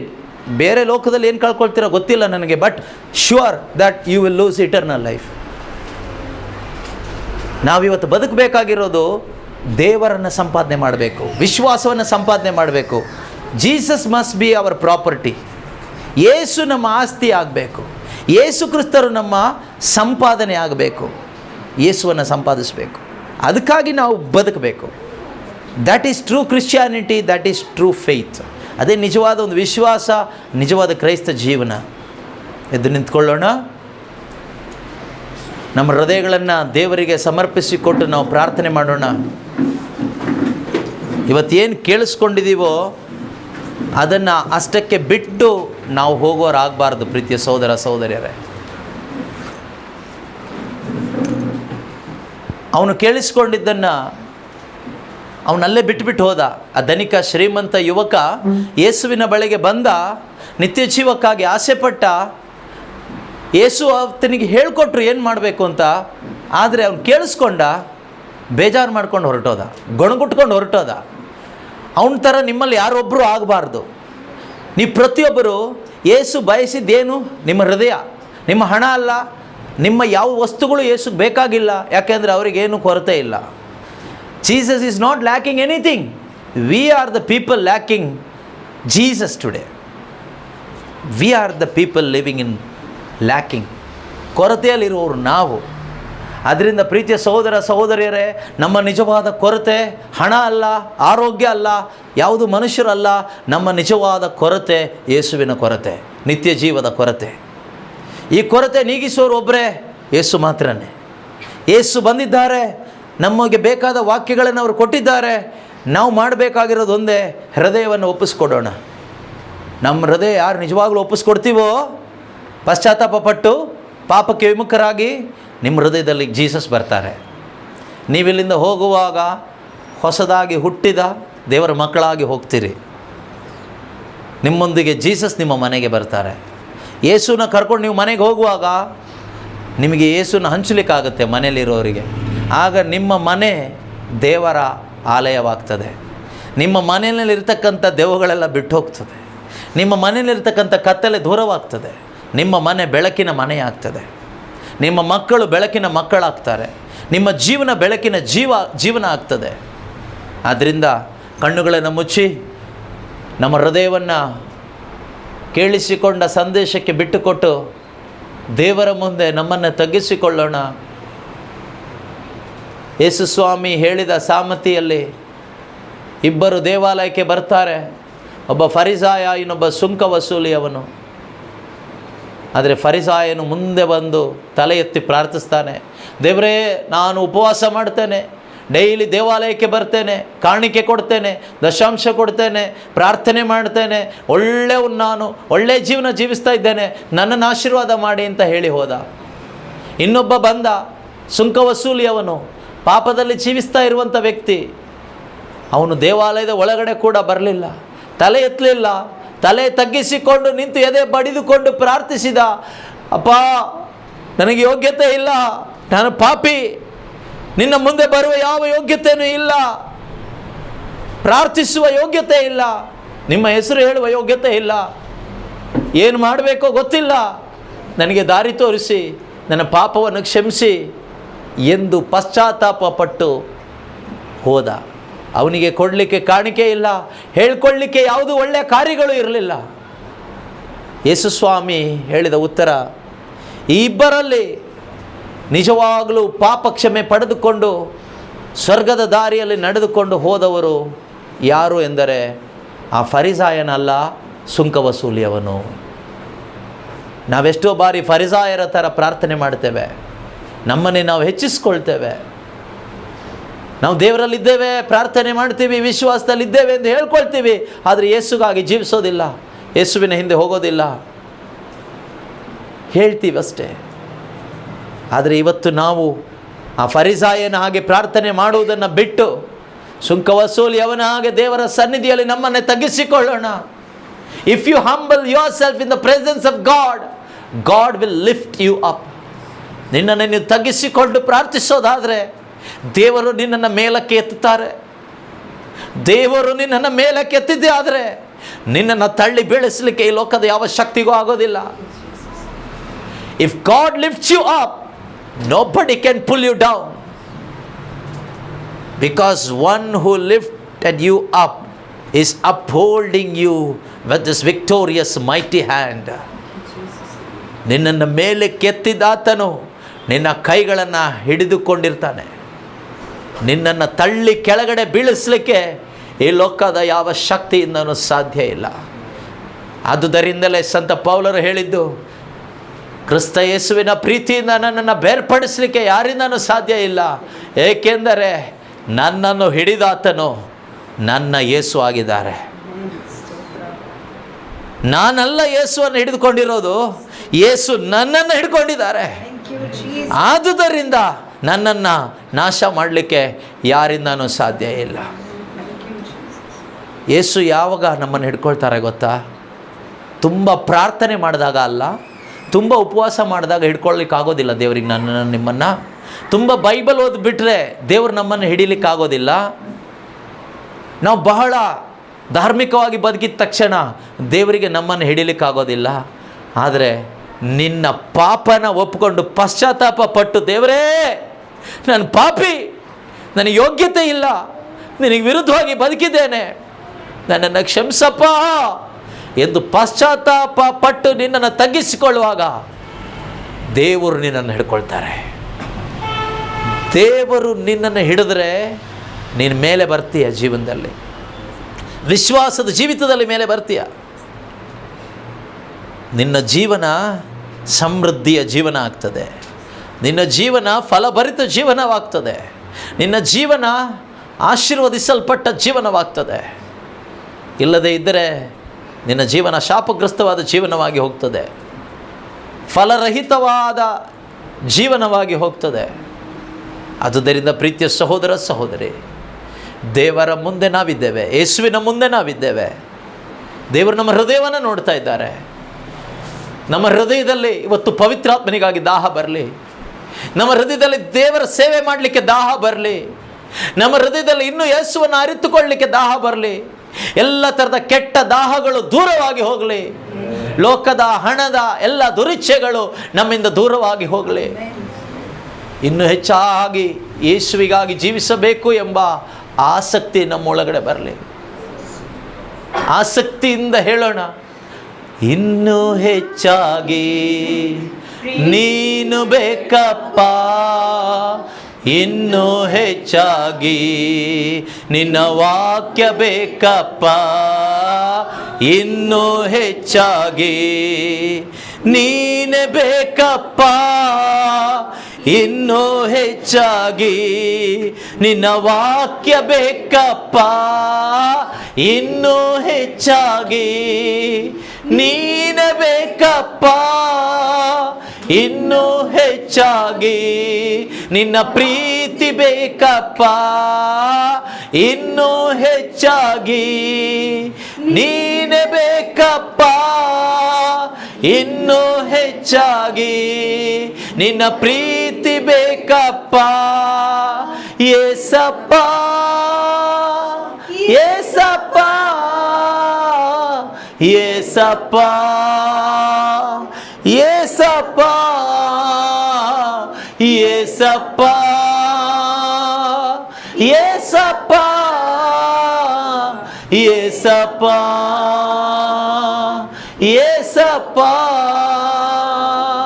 ನಿನ್ನ ವಾಕ್ಯ ನನ್ನಲ್ಲಿ ನೆಲೆಗೊಳ್ಳಲಿ ದೇವಾ, ನಿನಗಾಗಿ ಹೆಚ್ಚಿನ ಫಲವನ್ನು ನಾ ಕೊಡಲು ನಿನ್ನ ವಾಕ್ಯ ನನ್ನಲ್ಲಿ ನೆಲೆಗೊಳ್ಳಲಿ ದೇವಾ, ನಿನಗಾಗಿ ಹೆಚ್ಚಿನ ಫಲವನ್ನು ನಾ ಕೊಡಲು. ಯೇಸಪ್ಪ ಯೇಸಪ್ಪ ಯೇಸಪ್ಪ ಯೇಸಪ್ಪ ಯೇಸಪ್ಪ ಯೇಸಪ್ಪ ಯೇಸಪ್ಪ ಯೇಸಪ್ಪ ಈ ಲೋಕದೈಶ್ವರ್ಯ ನನಗೆ ಬೇಡ ದೇವಾ, ನೀ ನನ್ನ ಜೊತೆಗಿರಲು ಪರಲೋಕ ಸಂಪತ್ತು. ಈ ಲೋಕದೈಶ್ವರ್ಯ ನನಗೆ ಬೇಡ ದೇವಾ, ನೀ ನನ್ನ ಜೊತೆಗಿರಲು ಪರಲೋಕ ಸಂಪತ್ತು. ಈ ಲೋಕದೈಶ್ವರ್ಯ ನನಗೆ ಬೇಡ ದೇವಾ, ನೀ ನನ್ನ ಜೊತೆಗಿರಲು ಪರಲೋಕ ಸಂಪತ್ತು. ಯೇಸಪ್ಪ ಯೇಸಪ್ಪ ಯೇಸಪ್ಪ ಯೇಸಪ್ಪ hallelujah hallelujah hallelujah hallelujah hallelujah hallelujah hallelujah hallelujah hallelujah hallelujah hallelujah hallelujah hallelujah hallelujah hallelujah hallelujah. ಓ ರಬನ ಸುಂದರ ಮನ ಬರ ಬರ ಬರ ಬರ ಬರ ಬರ ಬರ ಪರಿಶುದ್ಧಾತ್ಮರೇ ಸ್ತೋತ್ರ ಸ್ತೋತ್ರ ಸ್ತೋತ್ರ ಸ್ತೋತ್ರ ಸ್ತೋತ್ರ ಸ್ತೋತ್ರ ಆತ್ಮರೇ ಸ್ತೋತ್ರ ಆತ್ಮರೇ ಸ್ತೋತ್ರ ಆತ್ಮರೇ. Hallelujah hallelujah hallelujah hallelujah. ಅಪ್ಪ ತಂದೆಯಾದ ದೇವರೇ, ಇಲ್ಲಿ ಬಂದಿರುವ ಪ್ರತಿಯೊಬ್ಬರ ಆತ್ಮಗಳು ಸತ್ಯವನ್ನು ಅರಿತುಕೊಂಡು ಜೀವೋದ್ಧಾರ ಹೊಂದಿಕೊಳ್ಳಲಿ ಅಪ್ಪ. ಎಲ್ಲ ತರದ ದುರಾತ್ಮನ ಸ್ವಾಧೀನಗಳು ಲಯವಾಗಿ ಹೋಗಲಿ, ಸೈತಾನನ ಎಲ್ಲ ಕ್ರಿಯೆಗಳು ನಾಶವಾಗಿ ಹೋಗಲಿ, ಪ್ರತಿಯೊಬ್ಬರು ನಿತ್ಯ ಜೀವ ಪಡೆದುಕೊಳ್ಳುವಂತೆ ಆಗಲಿ ಅಪ್ಪ. ಇಲ್ಲಿ ಬಂದಿರುವ ಎಲ್ಲ ತಂದೆ ತಾಯಿಂದರು, ಎಲ್ಲ ಯೌವನಸ್ಥ ಮಕ್ಕಳು, ಚಿಕ್ಕ ಮಕ್ಕಳು ಯಾರೆಲ್ಲ ಇದ್ದಾರೋ, ಈ ದಿನ ವಾಕ್ಯವನ್ನು ಆಲಿಸಿದ ಪ್ರತಿಯೊಬ್ಬರು ಕೂಡ ಅಪ್ಪ ಪಿತನೆ, ನೀವು ಕೊಟ್ಟ ಆ ನಿತ್ಯವಾದ ರಕ್ಷಣೆಯನ್ನು ಪಡೆದುಕೊಂಡು ಜೀವಿಸುವಂತೆ ಆಗಲಿ ಅಪ್ಪ. ಯೇಸು ಕ್ರಿಸ್ತನಿಗೆ ಸಾಕ್ಷಿಯಾಗಿ ಬದುಕುವಂತೆ ಆಗಲಿ ಅಪ್ಪ. ಪ್ರತಿಯೊಬ್ಬರ ದುಃಖವು ದೂರವಾಗಿ ಆನಂದ ತುಂಬಲ್ಪಡಲಿ ಅಪ್ಪ. ಒಡೆದು ಹೋದ ಸಂಬಂಧಗಳು ಒಂದಾಗಲಿ ಯೇಸು ನಾಮದಲ್ಲಿ. ರೋಗಿಗಳಾಗಿ ಬಂದಿರುವ ಪ್ರತಿಯೊಬ್ಬರು ಯೇಸು ನಾಮದಲ್ಲಿ ಯೇಸು ಕೊಟ್ಟ ಸ್ವಸ್ಥತೆಯನ್ನು ಹೊಂದಿಕೊಳ್ಳುವಂತೆ ಆಗಲಿ ಅಪ್ಪ.